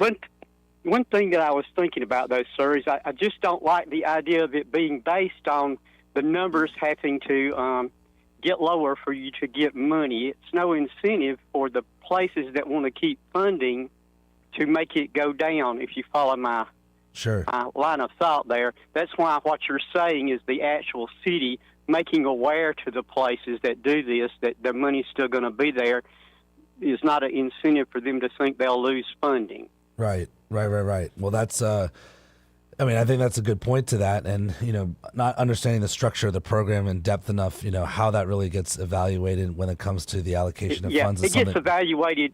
The JAG program gets evaluated every 3 years, and if you have a 12% decrease or greater, then the money's no longer come to you from Ken Boswell's office. Okay. But anyway, thanks for answering that for me, and I appreciate all the work you do, and thanks for letting me kind of air that with you. No, I Have a great appreciate day. the call. Thanks, Thank Joey. you. Thank you, Charles. Again, 272-9228 if you have a comment or question. Simple days. It's a tradition that you call. This might be the first one. Him and Urbanite. Yeah. Wow. If I go a whole call, that would be interesting. Now, I was asking you off air about what is the status with Jackson Hospital, and it sounds like at this point it is in the hands of the judge overseeing them. I know that we've made our commitment. Okay. I know that the county came around, made their commitment, and the state, which again I think needs to be reemphasized, is that it was really a collaboration of three major entities to address healthcare, not just in Montgomery, because as we said over, and I think I belittled the point about 42% of patients coming from outside of Montgomery County. The state really understood why this was so important, and I know that there was interest and encouragement from some of our federal officials as well to make this happen. And so we've committed the money, and the last thing I had heard is that it's being the process of next steps is being worked on through the bankruptcy process. And then, spring is happening once we get through the pollen and the allergies. I imagine there's going to be all sorts of stuff folks can do outdoors, enjoy the city of ours as we head into the summer. So are there any, number one, tentpole big events you're looking forward to? Or I know you very much enjoy getting out on the water and all sorts of things, like stuff you would suggest to people if they want to enjoy the city. Well, I'm excited because this year we're going to get to see some really big improvements with the new ownership at the Biscuit Stadium. And, I think there's just something really special about having that institution in downtown. It brings a lot of joy to people. It's a great space. And, I know that, especially because early on in the season before it gets too hot, I hope people get to go out and enjoy some Biscuits baseball. I know there was some confusion about this stadium name change, and I saw it as I was excited because I think it's a kind of a mark of you've made it. Unfortunately, Biscuits Riverwalk Stadium is not Wrigley Field, so it can't, it's not Fenway Park, so it can't carry the name on forever. But to see an investor see value and opportunity in buying naming rights to the stadium in its effort to improve itself is really good. And this kind of goes back to that public safety thing is that we have some confidence we have to rebuild. Like we should be honest that there are people in the city who saw what happened in Montgomery last past October and say like, I'm not so sure about that. So I know that there is a big push, and I hope that we see what happened as a freak incident that was between two juveniles that had absolutely no right to be disrupting our streets the way that they did that night. And that, Banana Ball this past weekend sold out, packed. People that couldn't even get into the stadiums enjoying activities in the streets, both Saturday night, so nighttime game, and Sunday during the daytime. My hope is that there is some confidence there that has come back, and that's really what we need is that. Similar to when Birmingham had the mass shooting in 5 Points, the businesses there, the city there made a commitment to letting people know that was a place people could go and enjoy the restaurants, enjoy the nightlife, enjoy the shops. And we've got to do the same thing here. And that really should be at the front of our mind if we're going to also say, that we have these great things going on. Of course, as you all know, I was at the Hootenanny at Whitewater. My fiance Amanda rode a gigantic float down the competition channel. They had the Bring Your Own Float competition. There were people on pizza slices, alligators, and giant swans and what unicorns. Was her float? It was crazy. She and two of her friends bought a 10x10 raft, and it was so big that they made them do the course all by themselves instead of with the group because they were worried people would get trapped underneath it. But that was kind of fun to see, and Whitewater's got a whole host of wonderful things, but it's also that time of year where the museum, the art museum, is bringing out new galleries and new displays. I just saw a post the other day, the improvements to the botanical garden that are absolutely fabulous, and really this is that time of year where people try and get everything in. We have an early Easter Sunday this year, and I know that as we kind of get towards the summer where the military starts to leave and families start making summer plans, like this is when it really happens, and it's really kind of lovely outside, and I hope that people really do participate. If you have the opportunity, go spend your money at some local businesses because this is when it all happens. Well, and I will be going Friday evening to Much Ado About Nothing at Yes, ASF. good deal. Probably my favorite Shakespeare comedy. It's hard to compete with Hamlet and Lear and all that other stuff, but probably my favorite comedy that he did. Yeah. My parents are coming down to visit in April, and going to ASF is always one of the things that they love to do. It's they come down from the Boston area where there's an entire theater district, and they say we have just as good world-class theater that is happening here in Montgomery, and those are the types of things, gosh, I heard the numbers for Frozen this past year were just absolutely awesome, getting kids involved in that kind of stuff. And the zoo's facelift is really making progress, and I'll tell you, I think it's one of the most we hosted a District 7 day out at the zoo, and there was a family there. They all had all matching T-shirts on from the Dothan area, and I walked up to them and asked them, I said, what's the celebration? What's the T-shirts? And they said, we're here to celebrate a birthday. The son wanted to go to the zoo, and we're the only zoo between Birmingham, us, and then I think there's one in Gulf Shores area. So all of Central Alabama, we have the zoo, and there's really great people that are trying to do some awesome things there. We made a huge financial commitment to improve the entrance and guest experience, and that's just something that I think is really, really exciting for the city, and it's always a good time out there. I have to admit, it's been a long time since I've been by the zoo. You know, and that's what when we did District 7 Day out there, that was kind of the point. Is I kept hearing from people like, I just hadn't been to the zoo in a long time, and I was like, well, look, I'll pay for the tickets, and we'll all get out there and just go see what's happening. Because not only does it get people a day at the zoo, but then it gets kids excited. I mean, some of the things that we take for granted, if you have the ability to travel and go do other things, but not everybody does. And so when you have something like this in your backyard where you've got a child who can see something on television and then see a real life version of that, in their own community, is really, really important. The idea that Montgomery has all of these things, I'm more aware than most about all the challenges that we have, but there's also some great things here that we need to be investing and spending our time in. Now, has there been any more talk, even if it's like, say, scuttlebutt, rumor, and innuendo, about what's going to be done with the former Montgomery Advertiser property?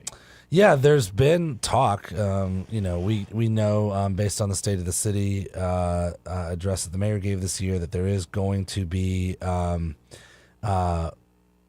a proposal for some kind of multi-use arena there, one that would enhance what was existing at the MPAC Theater. The MPAC is great, and similar to like in Birmingham, the BJCC, where I'm actually going tonight, see a concert. Cool.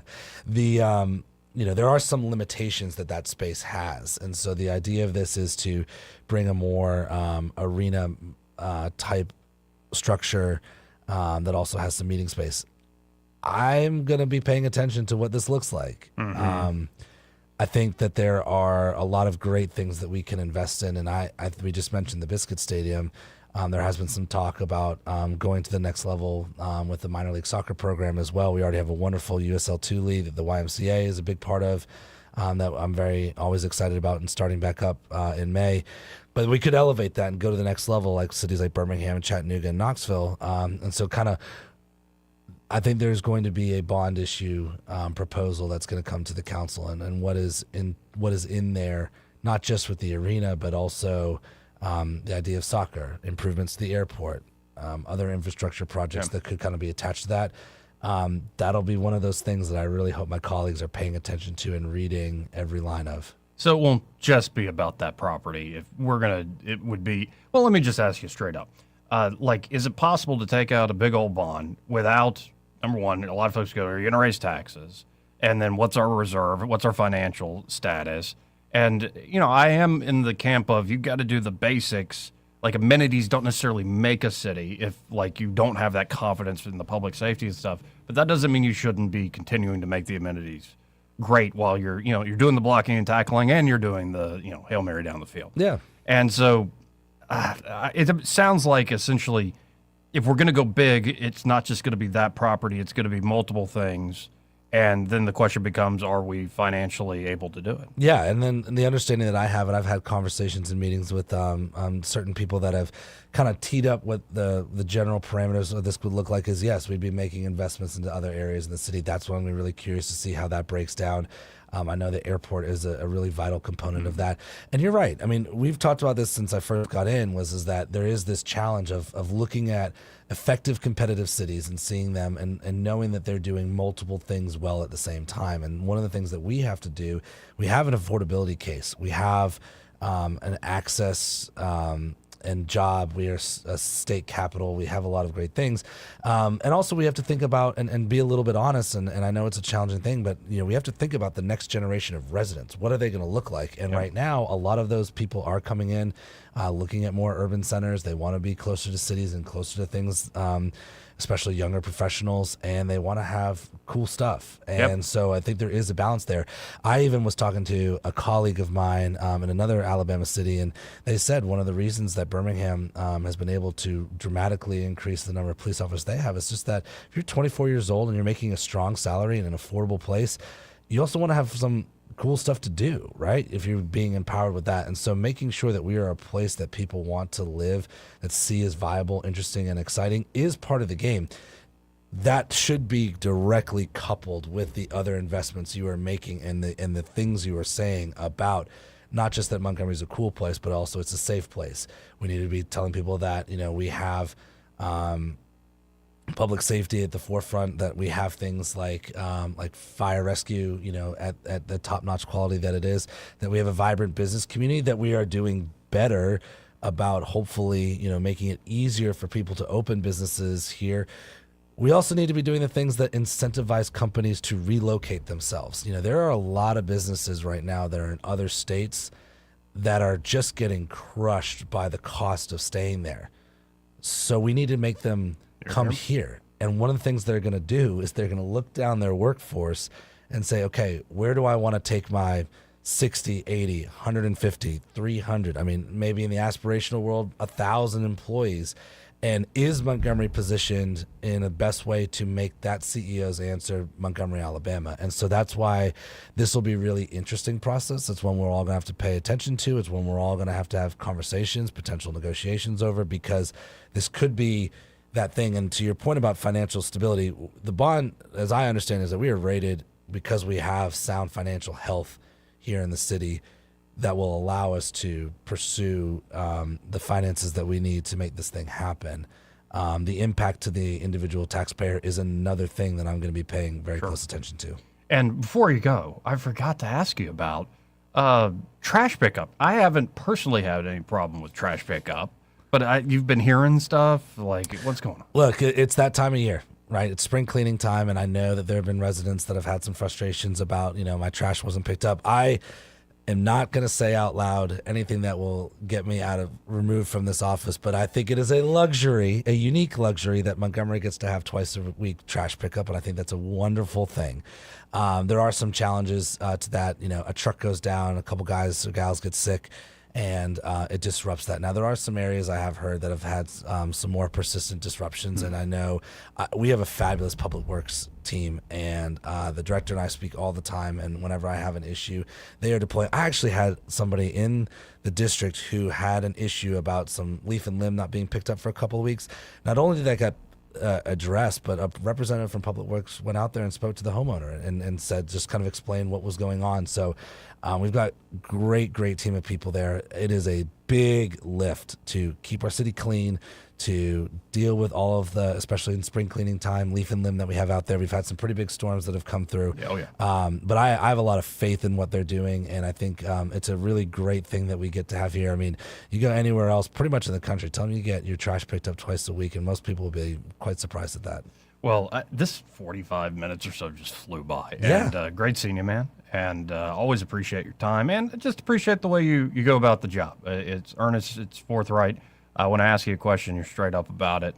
And even when you're undecided on something, or we might disagree. So I really do appreciate you. Yeah, well, I love the forum. I love the opportunity to talk, and I like that we kind of coordinate this the day after city council meetings, because there's a lot that is hard to interpret through a YouTube channel or a Facebook Live. And, I hope for people too, like whether it's your neighborhood associations or connecting with your counselors, like my colleagues and I, understand, that there are challenges that the city is facing. We're trying to address those. And I think being accessible in this way is great. So, and I know that, sometimes the questions you're asking come from listeners from previous segments that you're kind of tallying up, and you're paying attention to council. So we'll keep this thing going, and we'll see you next month. See you then. We got to hit this break, folks. We'll be right back. He may not know whether he's coming or going, but whether you're going to work or coming home, Greg Budell is there. Mornings 6 till 9 and afternoons 3 till 6. Only on News Talk 93.1 FM WACV. E-Bike Oasis, E-Bike Oasis, E-Bike Oasis, ride for free. E-Bike Oasis, E-Bike Oasis, E-Bike Oasis, ride for free. At E-Bike Oasis, we're more than just Montgomery's best electric bicycle store. E-Bike Oasis offers free 1-hour electric bicycle rentals and a full-service electric bike repair shop. Stop by E-Bike Oasis in Montgomery today for free rentals, repairs, and electric bicycle brands in town. This is Jennifer Pestruccelli, General Sales Manager and co-owner of Blue Water Broadcasting. We're home to 7 radio stations at a rapidly expanding digital marketing platform, and we're looking for our next great sales professional. At Blue Water, you'll build customized campaigns that include radio and targeted targeted digital marketing solutions. You'll prospect new clients, manage your own accounts, and work in a fast-paced, creative environment. Media or digital sales experience is a plus. Send your resume to jobs@bluewaterbroadcasting.com. Blue Water Broadcasting, local folks helping local business. This hour of news and views is brought to you by our good friends at Alabama Home Mortgage. Alabama Home Mortgage, 567-4223. Visit them on the web at myalabamahomemortgage.com. NMLS number 1586368, an equal housing lender. When news happens, you'll hear about it first. The River Region's most trusted voice. News Talk 93.1 FM WACV.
Joey Clark.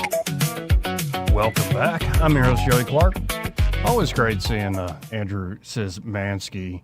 And coming up, I believe we have Case Dixon calling in, going to be talking about his campaign. He's challenging Gary Palmer in, I believe, District 6, the congressional district. And we'll get to him after the top of our break. First, let's talk to Michael Cohen with Cohen's Electronics and Appliances. Hey, how you doing, Michael? I'm doing wonderful. How are you? Life is good. Like, easy going, better than I deserve. And, you know, the allergies ain't bothering me too much, which I guess I'm lucky in that regard. Well, that is good. That is good. Now, tell us about the Cohen's experience there today. Well, the Cohen's experience, you have people that come here, and on my side of the store, everything is kind of driven by making a TV purchase. But, then we also have everything that you didn't come to buy, which are all the brackets, the power kits, the surge suppressors, the cables, the installation, maybe some extra amplification and speakers on the patio or the pool area, the kitchen area. So there's a lot of the incidentals. Monster Cable, I guess, coined the phrase necessary instead of accessory. It's a necessary. and we have all of that. And that's what really gives you the better experience, because when you come here, we try to sell you everything that you need instead of loading you up in your truck and you get home and, there's 18 items you got to go run around town trying to procure to make the thing work. Yeah, and so, it can be all right there, and you're not going to let somebody leave the store without, hey, guys, here's what you need to really get this fully set up. And plus, you have the great folks that can actually install a lot of this stuff for people.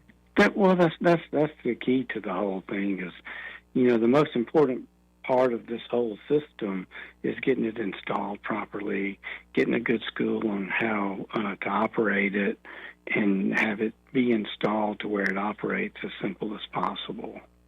Well, folks, I encourage y'all to get by there and actually, try the Cohen's experience. And, I'm a customer, and it's in my family, like generations. My dad, my grandfather, we've all experienced Cohen's, and there's a reason families for generations have been going back there, because they're great family-run institution here in Montgomery. Now, you can always shop online at thinkcohens.com, but I encourage you to stop by 2515 Eastern Boulevard here in Montgomery, open 9 to 6, Monday through Friday, 9 to 4 on Saturdays, and find Michael and be like, hey, I heard you on that radio show with that Joey Clark fella. That's right. Hey, and also, I just got back from the prime time with our buying group. The reason I couldn't take the call the other day, but I've got some really cool speakers coming in that there'd be 3 different models. They come with a microphone so you can do your own karaoke or DJing. You can connect them together wirelessly so they can all play your same party music. They're different sizes naturally, but if you can even connect 2 of them together that are the same, and it becomes a stereo speaker. But they're way cool, easy to operate, and they're just fun. We also have a really cool, I don't want to call it a bean bag, but it's kind of like a bean bag chair. Okay. And then you can take it out of the case, and it becomes a mattress. So if you've got kids over, they can unzip it, sleep on the floor with their buddies on the weekend, and it's some other fun stuff that we've got that we're going to have ordered and come in. That's another reason to actually stop by, folks, because there's always new products, new stuff you never even thought of. So get by Cohen's Day. And again, be sure to tell them you heard Michael talking to Joey Clark. It was Joey alone. Yeah. One man on top of the mountain. It's a good day. Appreciate you, Michael. Have a good day. You too. Got to hit this top of the hour break, though, because we have Case Dixon, again, candidate for Congress, challenging Gary Palmer in, I believe, Congressional District 6. He'll be joining us by the telephone. And before I forget, this entire hour brought to you by Alabama Home Mortgage. And there at Alabama Home Mortgage, Kim Williams and Madeline Cannon can help you, well, with pretty much all of your needs when it comes to purchasing a home and refinancing that current home. Yeah, you can't control interest rates. You can't control how much, in terms of the inventory, is on the market. You can't control housing inventory. You can't control what the national news or the international news because of war or whatever is freaking out about. But you can decide your timing. And when it makes right for you to buy, when it's right for you to refinance. And so, real estate decisions are not one size fits all. You need to get great advice, and that's what you're going to get there with Alabama Home Mortgage. And then, of course, they can walk you through that process. Buying always starts with pre-approval. And, of course, if you're looking to refinance, take some equity out of that mortgage you built up, whether to reinvest in the property, go on a big trip you've always dreamed of, help out the kids, help out the family in some way, they can help you there at Alabama Home Mortgage. Great local folks getting you the best possible deal. So check them out today. You can always apply online at myalabamahomemortgage.com. Kim and Madeline will get right back in touch with you after you fill out an application online there. Or you can call them direct at 567-4223. That's 567-4223. There is a difference in mortgage companies, folks. Check out Alabama Home Mortgage today. NMLS number 1586368, an equal housing lender. Broadcasting from the Riverside Chevrolet Master Control Center, this is WACV Cusada, News Talk 93.1 FM. When it's Chevy, it's Riverside. With SRN News, I'm Bob Agnew in Washington.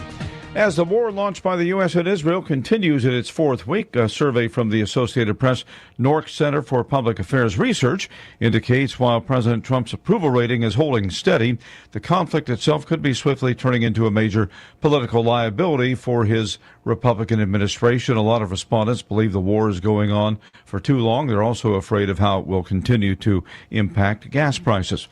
House Speaker Mike Johnson says that the supplemental funding for the Pentagon due to the strikes in Iran will probably be part of a second Republican-only reconciliation bill, and that he says he's glad the Senate is moving forward on such a measure.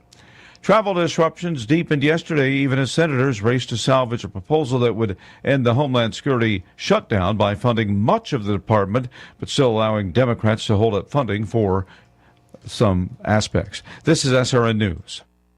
If you're drowning in IRS debt and can't afford to pay, then you need to take advantage of special IRS tax programs that are available and free yourself from IRS collection efforts once and for all. Due to the financial hardship consumers are facing throughout the country, the Internal Revenue Service has made it easier to settle delinquent tax problems. An open phone line has been established by Community Tax for consumers to call and see if they qualify. Take down this number or store it in your cell phone, but call the Community Tax Helpline, 800-305-6762. If you owe back taxes to the IRS and cannot afford to pay them back, or even if you have years of unfiled tax returns, there's no need to fear anymore. But you have to call the Community Tax Helpline today at 800-305-6762 for the help that you need. Don't take on the IRS alone. They can attack your wages, savings, pension, home, and even your Social Security check. That's 800-305-6762 for your free consultation and to see if you qualify. That's 800-305-6762. Rich Thomas Weather is brought to you by Alabama Wholesale Lumber.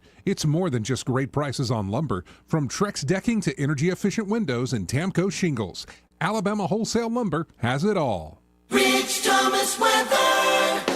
Well, hi, everybody. Temperatures seasonably cool today, but not bad. I think we'll only make the lower 70s for a high and down to about 54 for an overnight low temperature tonight. A sun and cloud mix today, partly cloudy tonight, then back to the low to mid 80s by tomorrow and Friday. Lots of late week sunshine, followed by another temperature setback over the weekend as highs fall back to the 70s, probably lower 70s. From the Blue Water Weather Center, this is Rich Thomas.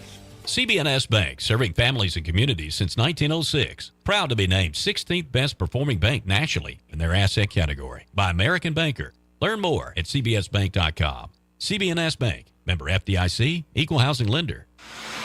1819 News.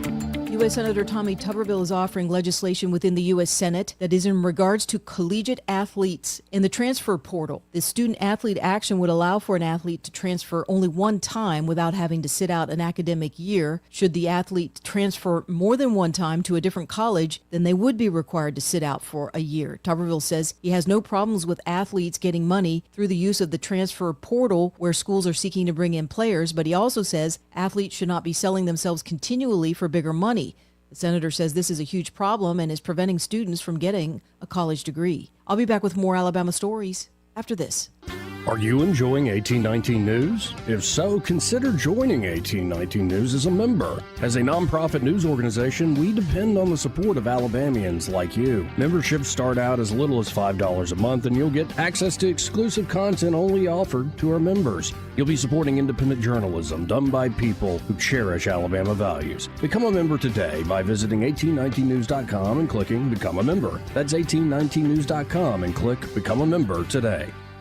A 3-hour standoff in Gadsden on Tuesday has ended with one man in police custody. The standoff occurred after police responded to a domestic disturbance at a home. The suspect then barricaded himself inside that home and brandished weapons at police. Tactical teams and negotiators were brought in and resolved the situation. 25-year-old Michael Buchanan then surrendered to police.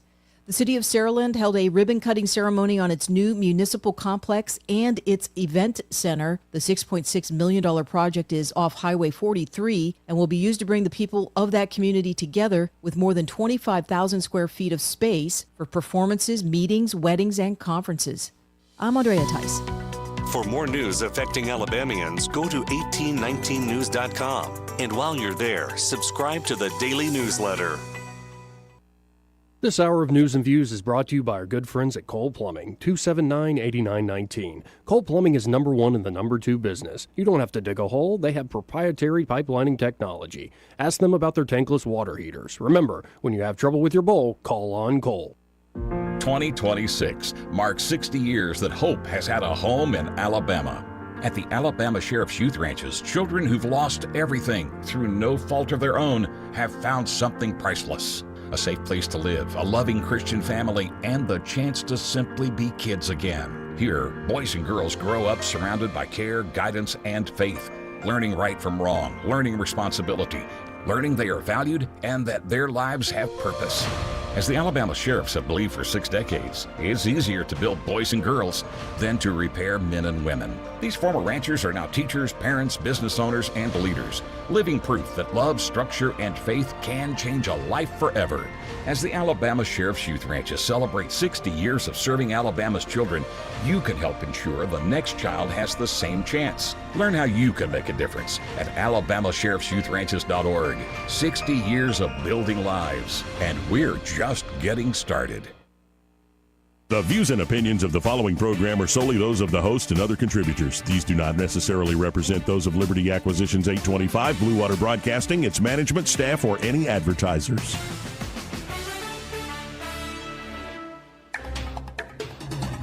It's time for for Montgomery's conversational radio show. It's News and Views on News Talk 93.1 FM. To join the conversation, call 272-9228.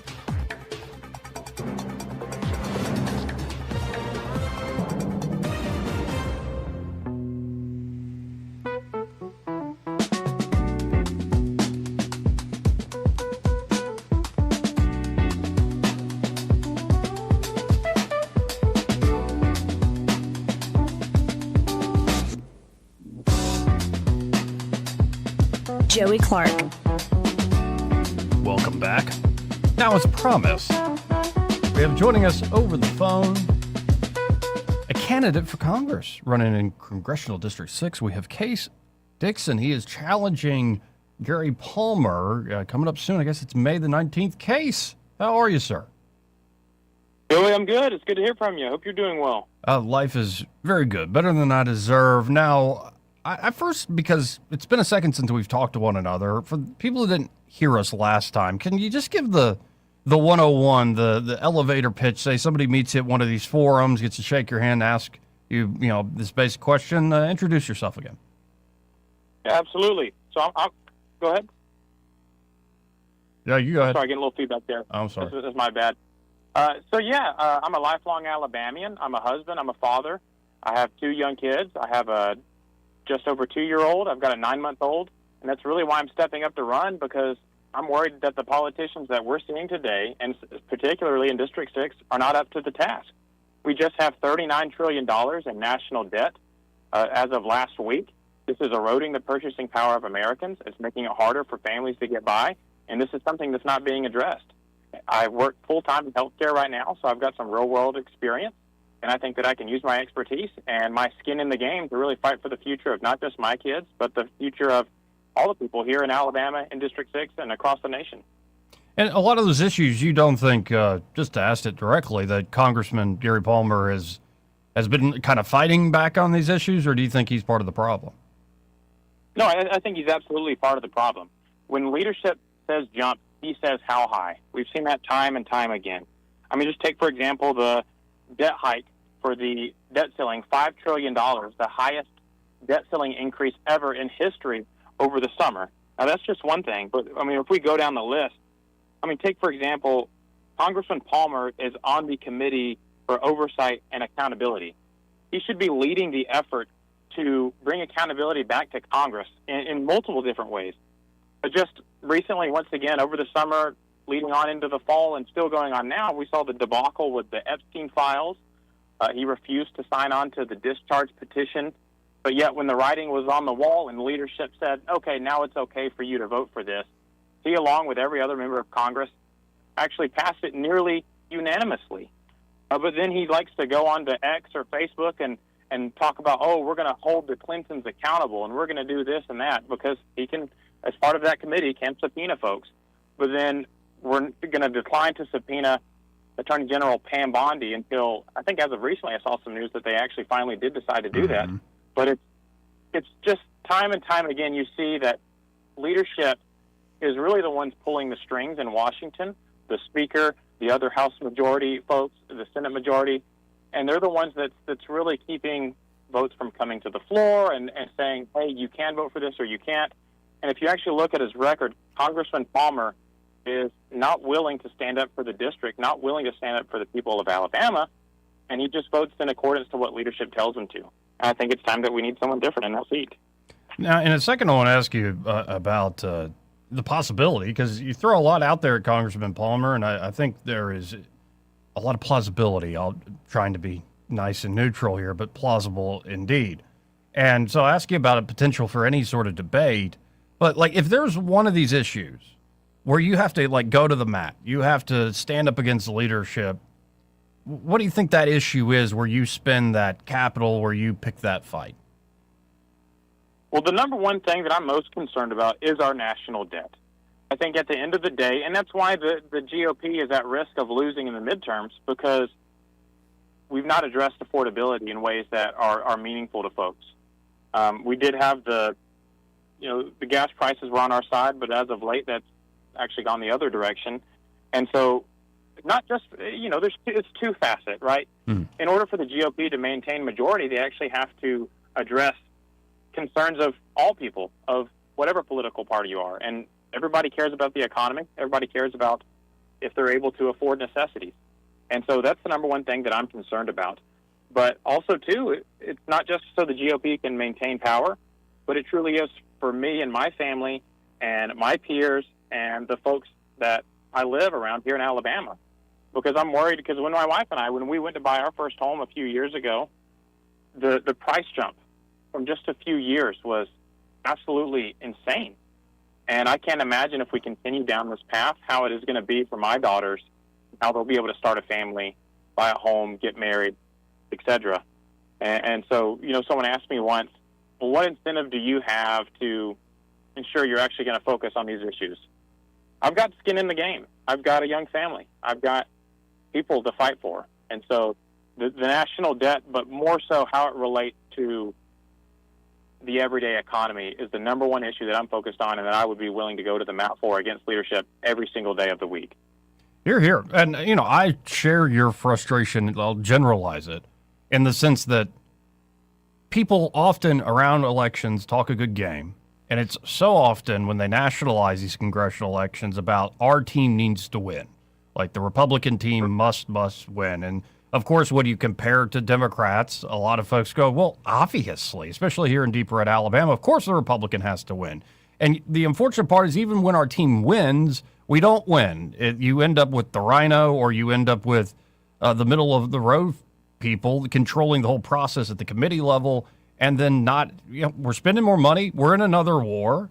Like, you're in a lot of territory where, okay, your team won. What do you have to show for it other than perhaps you're a break on the progressive march of history? And I'm a little tired of the Republican Party, hanging their hat on the fact that they can occasionally be a backseat driver and slow the Democrats down a little bit. Right. And it's all about optics many times. I mean, just take, for example, the appropriations bills. Everybody liked to tout the fact that Congress finally passed 12 appropriations bills for the first time, and who knows how long. But when you actually look at it, it's continuing Biden's spending levels. We've not actually cut spending. And then we actually still included, even after the Minneapolis debacle and everything that went on there and the fraud that was uncovered, we continued to vote to send $5 billion in refugee welfare. And Congressman Palmer, along with a lot of other rhinos, voted for this. And it's just, I think common sense would tell you, we can't even afford necessities for our Americans. How are we going to spend welfare on refugees? And that's just common sense things that it flies under the radar because leadership says, hey, actually, we need to get this across the finish line. We'll spin it in a way that looks good. Don't worry, your vote will be covered. But I think people are seeing through this, and they're getting tired of it. Well, and again, to reiterate the point, I try to hear everybody out, including the establishment. There are certain, just the way Washington works. But you do see examples of people in Congress going to the mat and standing up against leadership and essentially blazing their own trail. And so it would be nice because you, not just in this forum, but in many others, do not pull punches against your opponent. It would be nice to see a debate. And it seems like you're now ready to have like a debate completely on your opponent's terms. Talk about it. Well, that's one thing. So last month, I reached out to Congressman Palmer publicly and privately and requested a debate and never heard anything back. I did hear through a third party that the date that I had requested wouldn't work or the location wouldn't work, something along those lines. Look, I want there to be no excuse. I'm challenging Congressman Palmer to a debate here publicly. I put out a statement once again. He can control everything. He can pick the date. He can pick the time. He can pick the location. He can choose the moderator. I don't even care if he reviews the questions in advance or picks the topics. The point is that he lied to voters 12 years ago. He sat down on a debate stage and said, I will serve 10 years and go home. I'm not going to be a career politician. That was 12 years ago. Now we're shooting for 14 years. And look, if you're just doing a jam-up job and you think you deserve another time in the seat, I'm not going to look. I'm a term limits guy, but I'm not going to say that's outside of the realm of possibilities. Everybody's got their favorite congressman that they really think is killing it in Washington. I get that, but the problem is that whenever you have promised one thing and you do the other, something completely opposite of what you said, but then you won't even stand in front of voters and answer for your record, that's a problem. And really what it is that Congressman Palmer knows he can't answer for his record. He knows he can't answer for the debt ceiling hikes or for the FISA extensions, the warrantless spying on American citizens, the unwillingness to stand up for Americans in regards to votes on war powers and other related things. He knows that he can't answer to voters. And he said last time, whenever he ran for re-election, that was the first time he ran after breaking his promise. He said that God had, told him he should run again, that it had unfinished business. Look, I understand that. God speaks to people. That was his justification last time. What is it this time? I know he's mentioned some efforts he's doing in regards to China and getting some critical mineral mining permits fast-tracked here in the United States. If that's the only thing, frankly, someone else can do that. Because the longer that you stay in Congress, the more you're going to be willing to grow government to keep your seat or to be bought off by leadership. And that's exactly what we've seen from Congressman Palmer. So it's time that we actually have someone in that seat that is actually fighting for the constituents here in District 6, because he certainly is not. To play devil's advocate, push back a little bit here, I can hear people saying, well, why not go with the guy who has now developed seniority and can get a few of these basic things done on the margins for the state, as opposed to somebody who would be not only new, but who clearly, I don't think you'd run away from this case, is ready to, on important issues to you, take it to leadership. And so do you see a path, like say you do get elected, say you do beat Gary Palmer in this primary, what is going to be your style of governing? And in fact, is there somebody already up there that might be a model? I know you're going to be your own man and you're a different person than anybody else up there right now, but is there a path for somebody who's brand new to actually make a difference in Congress? Absolutely. So let me just address both of those things. So the first thing in regarding to seniority and leadership, my question would be, at what cost does it come?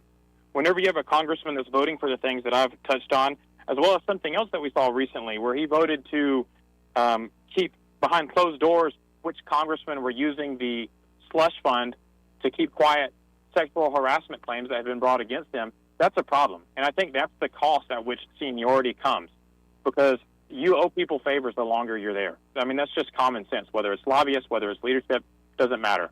So my question would be, at what cost? But then to your second question, there are some folks that I do appreciate in Congress that are willing to go their own way and push back against leadership and are not afraid to fight back. There's several I could look to, but I think the key is transparency. That's my style of governance. That's the way I think you get things done, is doing the opposite of what Congressman Palmer is doing now. Being willing to go onto social media or meet with voters at town halls and say, this is why I voted for this specifically. You might disagree, but I did this because this, and this. Or actually be willing, whenever you have a challenger, to debate ideas, to debate your record, because nothing is owed in this world.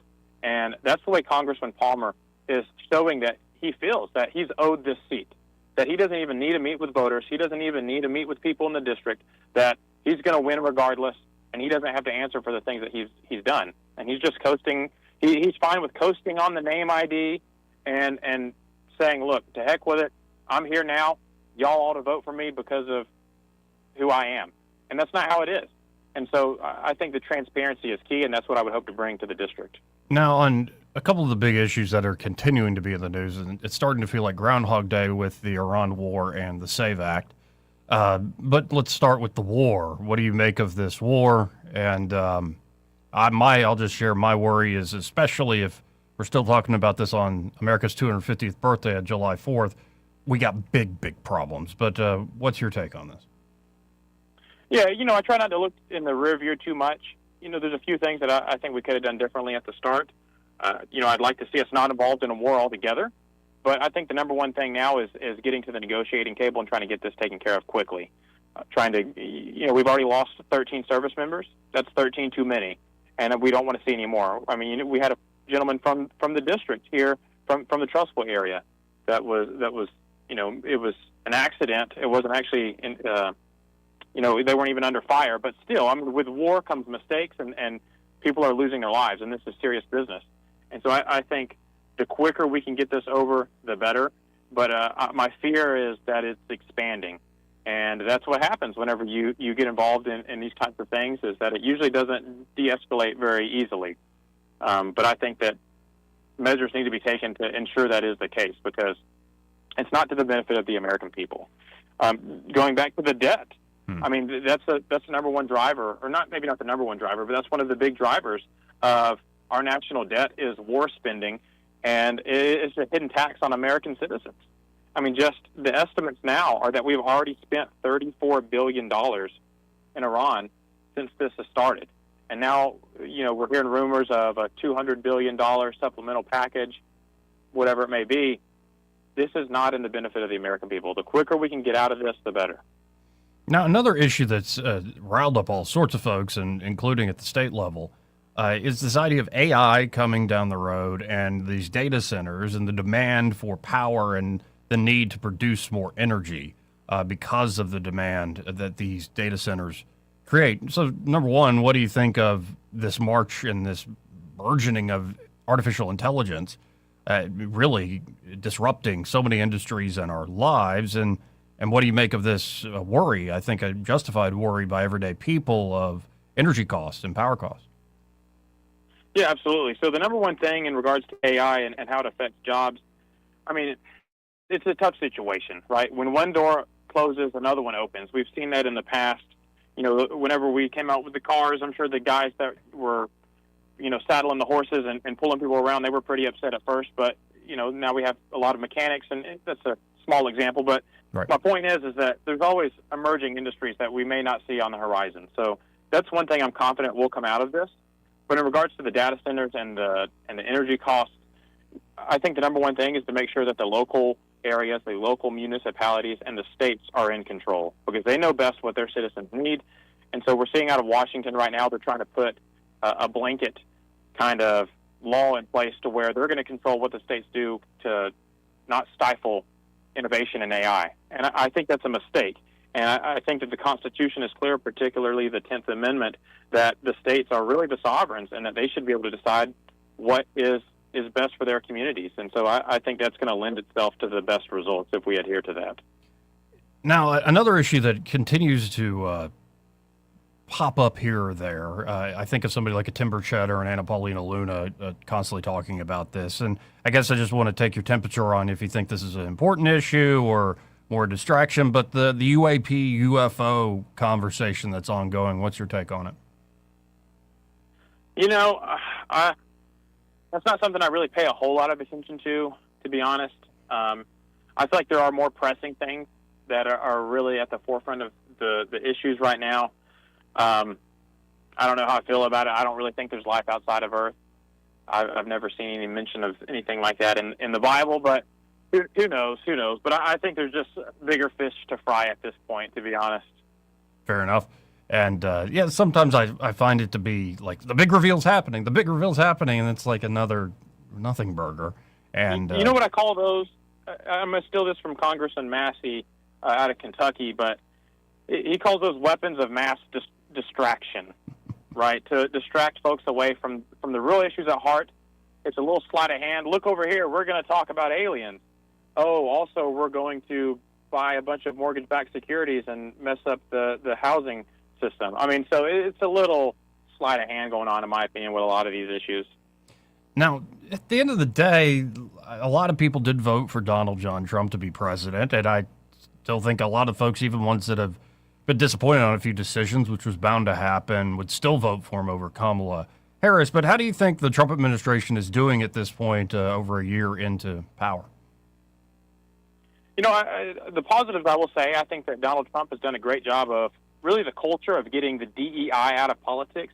I think that all that nonsense is absolutely insane, and he's done a great job of putting some common sense things in regards to protecting our women and girls' sports, but just in general, just the culture of just cutting through this nonsense and just saying, look, we know these certain things to be true. Let's not even entertain this lunacy. So that has been good. I also think he's done very good in regards to the border. Before the big, beautiful bill even passed, we had near zero border crossings under Donald Trump. And so we saw it wasn't even a money issue, it was a leadership issue. And we needed someone in the executive branch that was going to not allow themselves to be pushed around like President Biden or other presidents in years past. And so those are the two greatest accomplishments that I think that the Trump administration has had, was the border and getting the DEI out of politics. Now, I would like to see some other things done in regards to some of the campaign promises. No new wars, affordability, the Epstein files, balancing the budget. That's not something he promised a lot, but that's obviously something that's near and dear to me, and I think it would really go a long way in helping the folks here in District 6 and really across the country. So, and I want to make it clear, I would never make it my life's goal to undermine the president. You know, we would have some disagreements, but that's another gripe that I have with Congressman Palmer. He is simply a rubber-stamping rhino and going along with whatever the establishment says to do and whatever the president says to do. And that's not healthy. That's not how a republic works. And that only works to the detriment of the American people. Whenever the president is doing something right, by all means. Whenever he's going the wrong direction, we need someone that's willing to say, Mr. President, respectfully, and that's key, respectfully, this is the wrong direction. But when you have people in there that make it their life's goal to undermine the president or to just go after him for things that are really not needed, that's when you have problems. And that's never the type of person that I would be. I only want to see the people of District 6 thrive, and the people of Alabama thrive, and the people of this country thrive. Now, just a few minutes left here, and I want to shift the conversation in a little different direction. Again, folks, we've been talking with Case Dixon, and he is running for Congress. He wants to be your next congressman, going up against Gary Palmer in District 6. That means these two counties, Elmore and Watauga, y'all are in that district, and a bunch of folks to the north of our signal in that district, so keep paying attention. Before I ask you my next line of inquiry here, if folks are listening, want to donate to the campaign, want to volunteer, how can they do so, Case?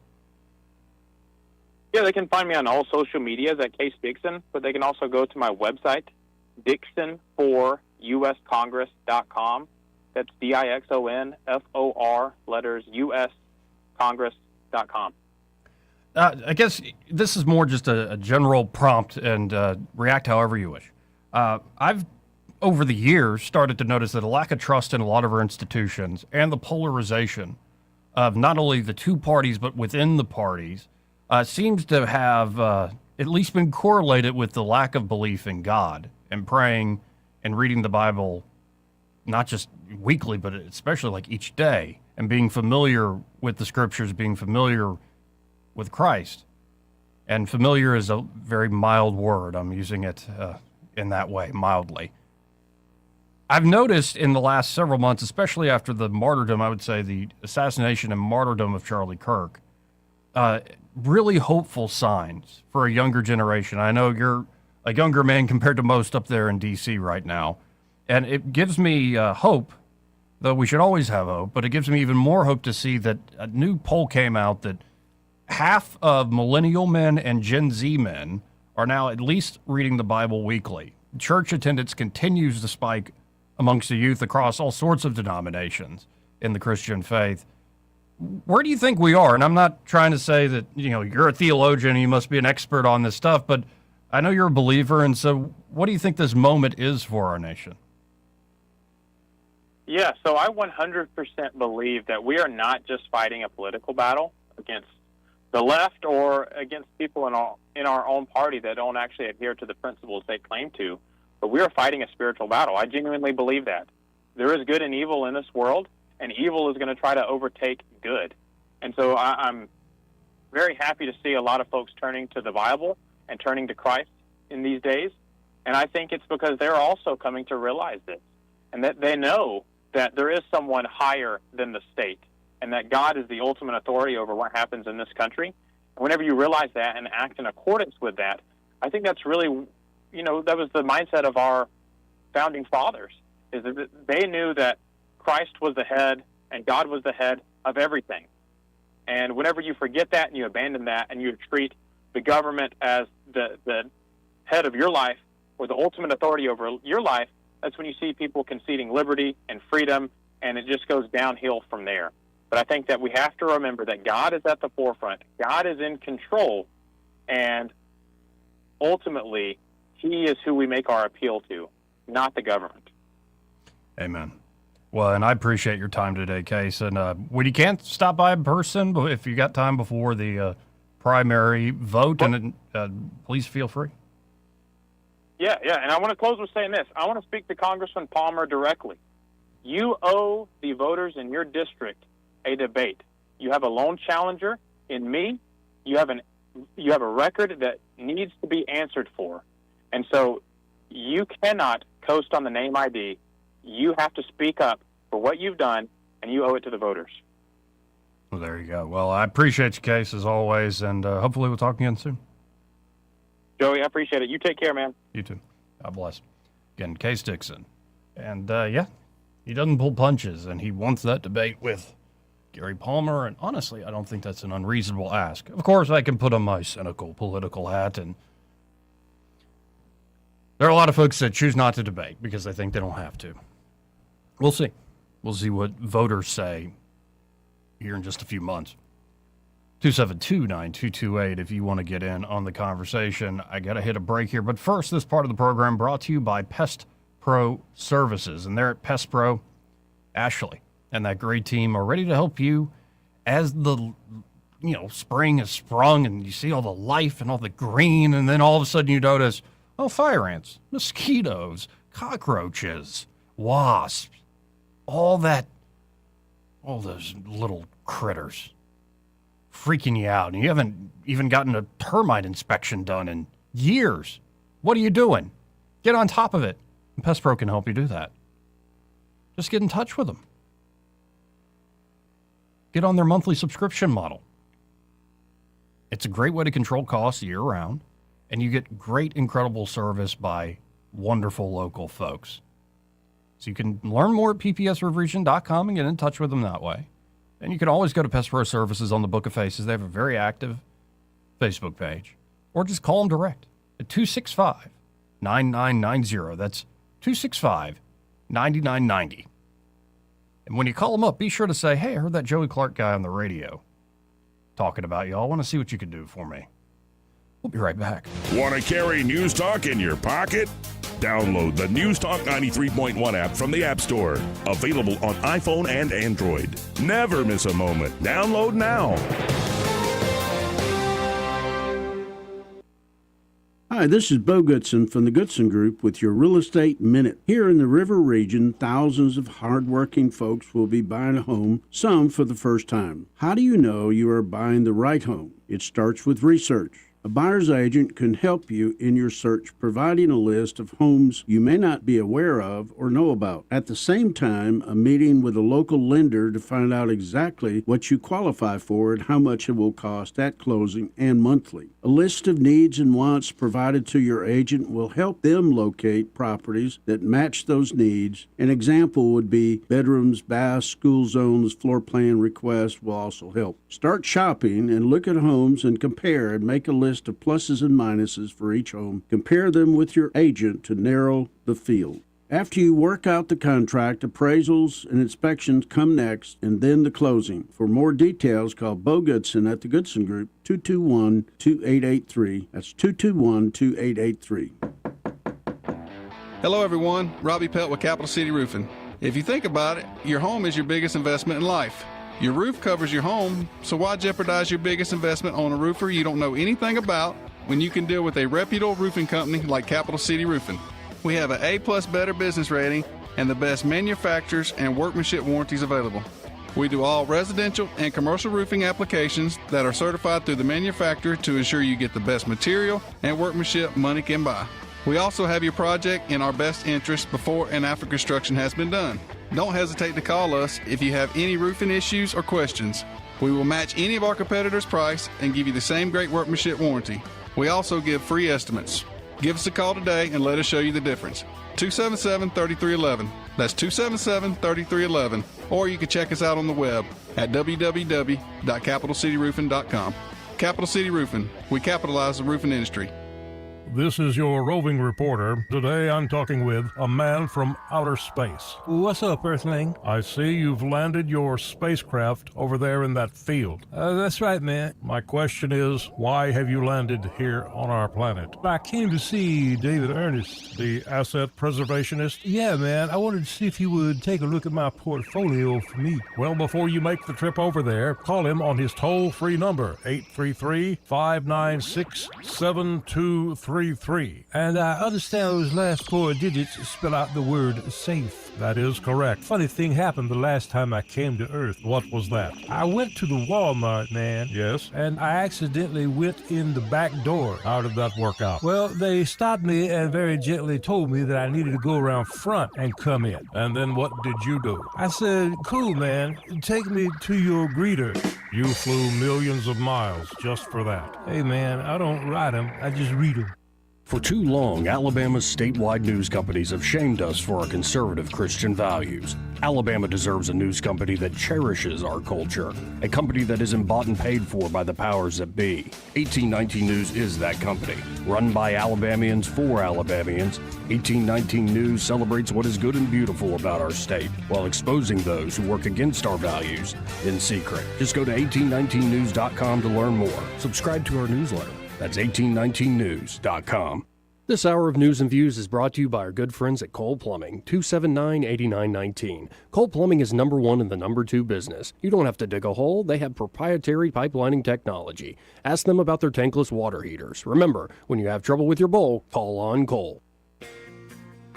For many homeowners, there's untapped reserves hiding in plain sight. It's not in the savings account. It's not in the stock market. It's right under your roof. Now more than ever, homeowners are sitting on record levels of home equity, and that equity belongs to you. It can be used to consolidate high-interest credit card debt, to pay expensive school tuition, to cover medical expenses, to invest in renovations, you name it, because that money is yours. This isn't about taking on unnecessary debt. It's about using an asset you already own to improve your financial position and your quality of life. The key is understanding your options and choosing the strategy that fits your goals. Let's see what's possible with the equity in your home. Give us a call at Alabama Home Mortgage today at 334-567-4223 or visit us online at myalabamahomemortgage.com. That's Alabama Home Mortgage, because there is a difference in mortgage companies. NMLS 1586368, Equal Housing Lender.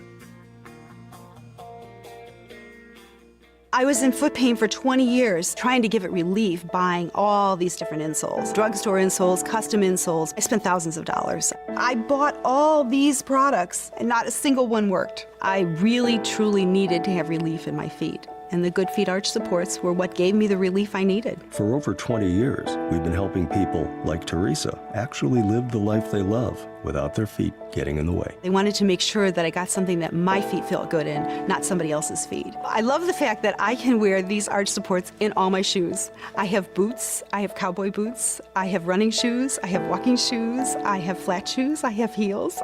It makes me so happy. If you ask my husband, he will crack up, because there is no store I would rather go in than a shoe store. I'm Teresa, and that's my Good Feet story. See what we can do for you with a free personalized arch support fitting at the Good Feet store.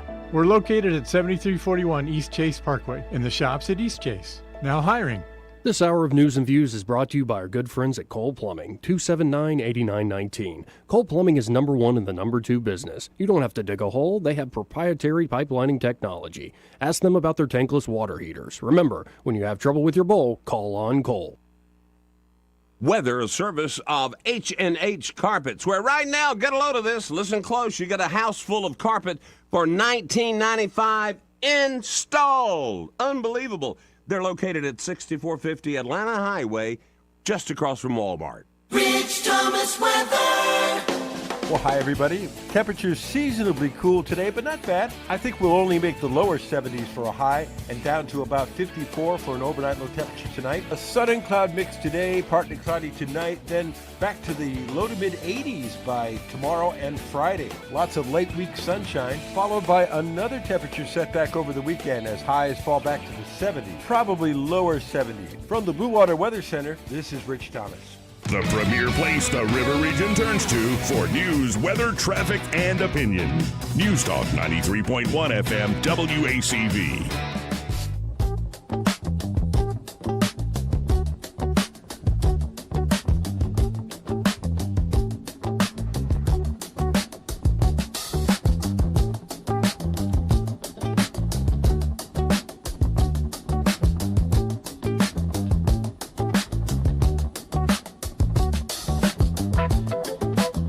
Joey Clark.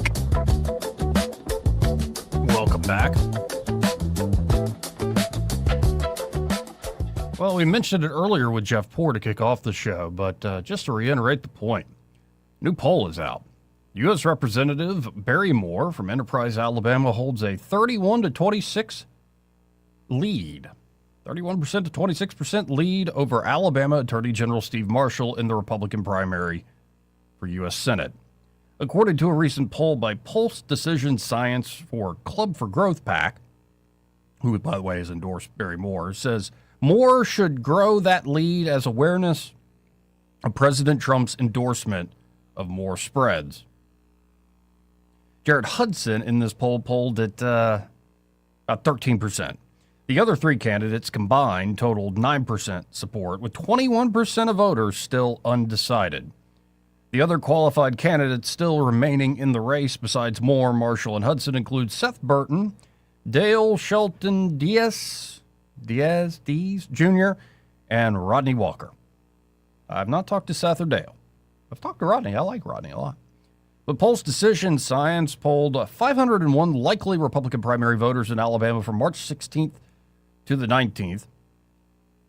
Data was collected through a combination of live telephone interviews and text-to-web surveys. 35% of interviews were conducted via live phone calls on cell phones, 35% via SMS-to-web surveys, and 30% via landline. The sample was selected from the Alabama voter file and was stratified by geography, age, gender, vote history, and educational attainment. Survey has a margin of error of plus 4.4% at a 95% confidence level. Of course, the primary election in Alabama is set for May the 19th. So that's a small sample size there, but, I mean, good enough. And so if it's plus or minus about 4.5%, still a tight race. You got to wonder, though, if Barry Moore continues to get attention in the sense that, hey, guys, Trump endorsed me. Did you know that Donald Trump endorsed me, Barry Moore? You know, a lot of ads out there already, and it's in particular Club for Growth that has put out, I would say, a pretty nasty attack ad against Alabama Attorney General Steve Marshall. You know, I think the idea that he was Democrat and Obama Democrat and all this stuff, honestly, it's all politics is an element of spin, sadly. But I think you could say that. The other parts of the ad were like, Steve Marshall is soft on crime, which I just don't buy. But will it work? And that's the thing. It's not going to be in this market. It's not going to be in Central or South Alabama. This is like a $1.2 million buy in Birmingham and Huntsville markets. And it's certainly an ad that grabs your attention. It is, in terms of being produced, well produced. But the ad was run by Alabama Freedom Fund. So this is not from Barry Moore's campaign. This is the Club for Growth PAC. And of course, they are in support of Barry Moore. This ad accused Marshall of being soft on crime and a former Democrat, and highlighted past cases in which they claimed he allowed criminals to receive light sentences. Hours after the ads dropped in the Birmingham and Huntsville markets, Marshall appeared on Jeff Poore's show, who we talked to again at the beginning of this program here at noon. Here's what Marshall had to say. Quote, "It's a sign we're winning, you know, and I consider that a badge of honor when we see out-of-state billionaires sending money into Alabama because they don't want a change agent to be able to go to Congress. I mean, this is the same group that opposed Donald Trump from becoming president again, that will push back against J.D. Vance becoming our vice president, and spend millions of dollars against Katie Britt serving as their United States senator." I remember those ads. The fact that they're coming against me means that they're going negative in a way that they're losing. And the fact that we fought the ESG, DEI, and all of the national issues have been able to make a difference. That's why they don't want me in Congress. Marshall said he has faith that Alabama voters know his record and know the truth. He says to Jeff Poore this morning, "Look, we've litigated the question of party affiliation for me. 1 million voters, both in 2018 and 2022, put me in the office to be able to serve as a conservative fighter, and they know who I am. And look, There's a bunch of half-truths in the references to some of those cases that are in the ads themselves. And we'll have the opportunity to be able to respond specifically on those. So, primary season has officially begun. When you got PACs running negative ads as well as positive ads. You know, on the days where we got Eddie and Byron and Troy here, we'll have to do these like watch-alongs. Because there are a few signs you got to look for with political ads in Alabama. Like, is there a football reference? Somebody throwing a football? Is somebody holding a football? Is somebody saying Roll Tide or War Eagle? Well, that can be polarizing, but could also work. But the football stuff. There's got to be football in the ad. Is somebody holding a gun? Is somebody even firing that gun? That plays in an Alabama ad. Is somebody in front of a church, sitting at a pew, literally praying? Or maybe they're just sitting in the church and their whole family is strangely oriented to all be looking at the camera. But there's got to be a reference to like that stuff. So we can go through this, and sometimes they get a little more creative and they go astray in the sense that they're over the top. But when you're seeing the attacks by Wes Allen on John Wall, when you're seeing the attacks by Club for Growth against Steve Marshall, the season is upon us. And I think it's a shame that this stuff works. It does. This is why people spend millions of dollars to do it. But it's a shame that this stuff works. To me, this is not a way that we actually pick leaders for a community. But it's the game we got. It's the game we've been given by the community over the generations. And hopefully, the wholesome people, the salt of the earth here in Alabama, will start to see through the BS and make a decision not based on some 1 minute, 30-second ad that boils down God, country, sports, crime, the economy, all this stuff into a soundbite with either minor key music and a weird sepia tone over the top of my opponent, or light major harmonies, and all of a sudden the sun is shining, everything's so vivid. Don't fall for it. And if you're falling for the mailers, I guess somebody's got to, pay the mortgage. I'm not saying I want to put the people that make the mailers, the printers, out of business. But, come on, folks. Come on. 272-9228 if you want to get in on the conversation. Let's go to line 1. You're on there. Who's this? Mr. Joey, what's up, friend? What's up, Duke? How are you? Oh, I'm just fine. Been outside, get my tan on a little bit, boy. Nice. I still look vampiric. Yeah. You need a nightlight? I shine in the dark. Yes. I know you're a big Charlie Kirk fan and everything. When people came out and talked bad about Charlie and wished he was dead, and all that, glad he was dead. I haven't heard much pushback about the president making that comment about mother. What's up with that? I have, including amongst conservatives. I know you have, but I hadn't heard the outcry as quite as strong. What's up with that? I would say the Charlie Kirk thing is pretty unique for all sorts of reasons we don't necessarily have to go into right now. But Trump did this also with Rob Reiner after Reiner's son slit him in his wife's throat. It was awful. And I thought what Trump put out was awful, too. I'm talking about not quite to that extent right there. Yeah, and, but... We're glad the man did, But he's almost 80 years old. Trump ain't changing, for better or for worse. Damn, Trump get a pass on everything, doesn't he? Man. What do you mean a pass? Hey, I don't hear the bitching going on like I heard when Charlie was shot, when people made comments, gave their opinion. Yeah. So and now, that bothers me right there. Well, again, there's a heightened reason for that, and the fact of just the video. Wrong is wrong. You can't sugarcoat wrong now for one or the other. How did Robert Mueller die? How did he die? I don't know how he died, but hell, he did. He left here. Right. Okay. So when dead is dead, you know, regardless of how you die. The circumstances of your death do tend to color exactly how folks might think of it, and especially when it's in high-definition video. And you see his head almost fall off and blood flowing out of his neck, and the first response is to dance on his grave and said he had it coming. And now for the last several months, it's not just the left. You now have folks that just tear apart, and their whole response to this has been conspiracy. Right. You know, I get all that. To scatter and accuse. But to the subject matter at hand, though, this interview is the President of the United States of America. Okay, so you can have a little bit more respect than that right there. But Trump is Trump, as they say. He's going to be Trump. You hit him, he hit you back. That's what all we're going to hear, right?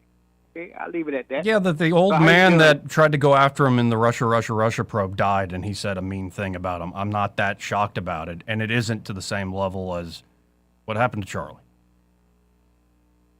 Well, depends how you want to look at it. I guess that goes for everything, right? For people. The respect is the respect for people when they lose a loved one or somebody die like that right there. Yeah. You know, keep in mind this guy was a war vet also, right? Well, Trump's the guy on the stage at the Kirk Memorial who said, "I hate my enemies." It's a terrible thing to say if you claim to be a Christian. Mm-hmm. And the president of the United States of America, and, you know, and then also, the world leader. And I've been saying this for years, dude. I've been saying this for years. It's that old George Carlin joke. One guy says to the other, that guy's full of it. It could apply to Bill Clinton, and it could apply to most politicians, including Trump. That guy's full of it, and the other guy says back, well, yeah, at least he's honest about it. And I think that's a lot of that element. Be honest on your own time. Be honest on your own time, and when you're not serving as our president, okay? Do it at home behind closed doors when you're not our president.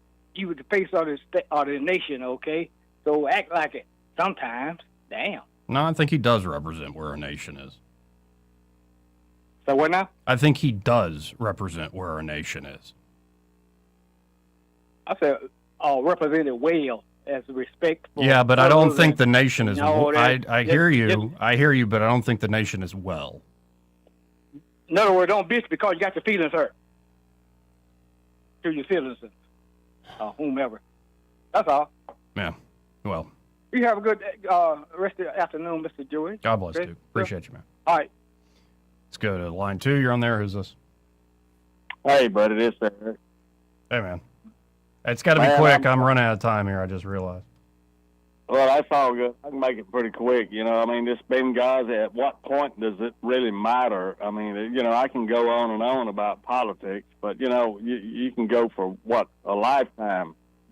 But my thing is this, you know, Robert Mueller actually tried to get Bill Clinton, when he was in the Senate, convicted of the Monica Lewinsky deal, and then somehow or another behind the curtains, they just threw it out. So, you know, you want to, you know, throw mud at mud or whatever, but that's the way it is. You know, politics is nasty. It stinks. You can spray all the Febreze you want on it, regardless. It stinks. Yep, and it's like I told Duke, the nation is not well, even if your team wins. Care, Thanks, man. Take care. Got to hit this break. Be right back. He may not know whether he's coming or going, but whether you're going to work or coming home, Greg Budell is there. Mornings 6 till 9 and afternoons 3 till 6. Only on News Talk 93.1 FM WACV. E-Bike Oasis, E-Bike Oasis, E-Bike Oasis, ride for free. E-Bike Oasis, E-Bike Oasis, E-Bike Oasis, ride for free. At E-Bike Oasis, we're more than just Montgomery's best electric bicycle store. E-Bike Oasis offers free 1-hour electric bicycle rentals and a full-service electric bike repair shop. Stop by E-Bike Oasis in Montgomery today for free rentals, repairs, and electric bicycle brands in town. This hour of News and Views is brought to you by our good friends at Cole Plumbing, 279-8919. Cole Plumbing is number 1 in the number 2 business. You don't have to dig a hole. They have proprietary pipelining technology. Ask them about their tankless water heaters. Remember, when you have trouble with your bowl, call on Cole. Trustworthy, accurate, immediate, carrying your voice across the river region. News Talk 93.1 FM WACV.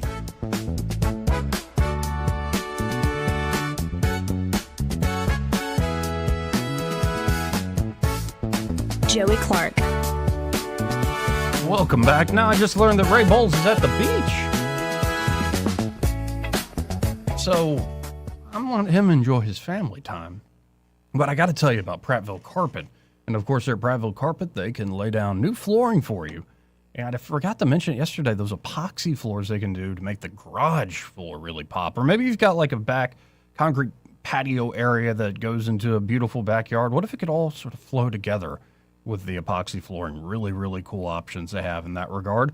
But of course, could be you want to lay down new carpet in the bedroom or the entire house, or you want to lay down ceramic tile in the kitchen or the bathroom.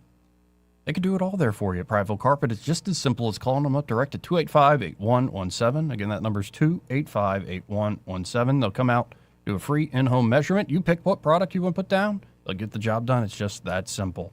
And be sure to tell them that Joey, that fella on the radio, sent you. Well, it's been real fun talking to the spring break crowd today. Actually, appreciate Case Dixon being on. Appreciate Jeff Poore being on the show. Andrew Szymanski, the conversation with him, that hour flew by. Thank you all for another great show. Happy hour, which I'm sure is going to be very happy, with Greg and Pamela. Anybody else joining? Not today. They're next. Y'all stay tuned. Broadcasting from the Riverside Chevrolet Master Control Center, this is WACV Cusana, News Talk 93.1 FM. When it's Chevy,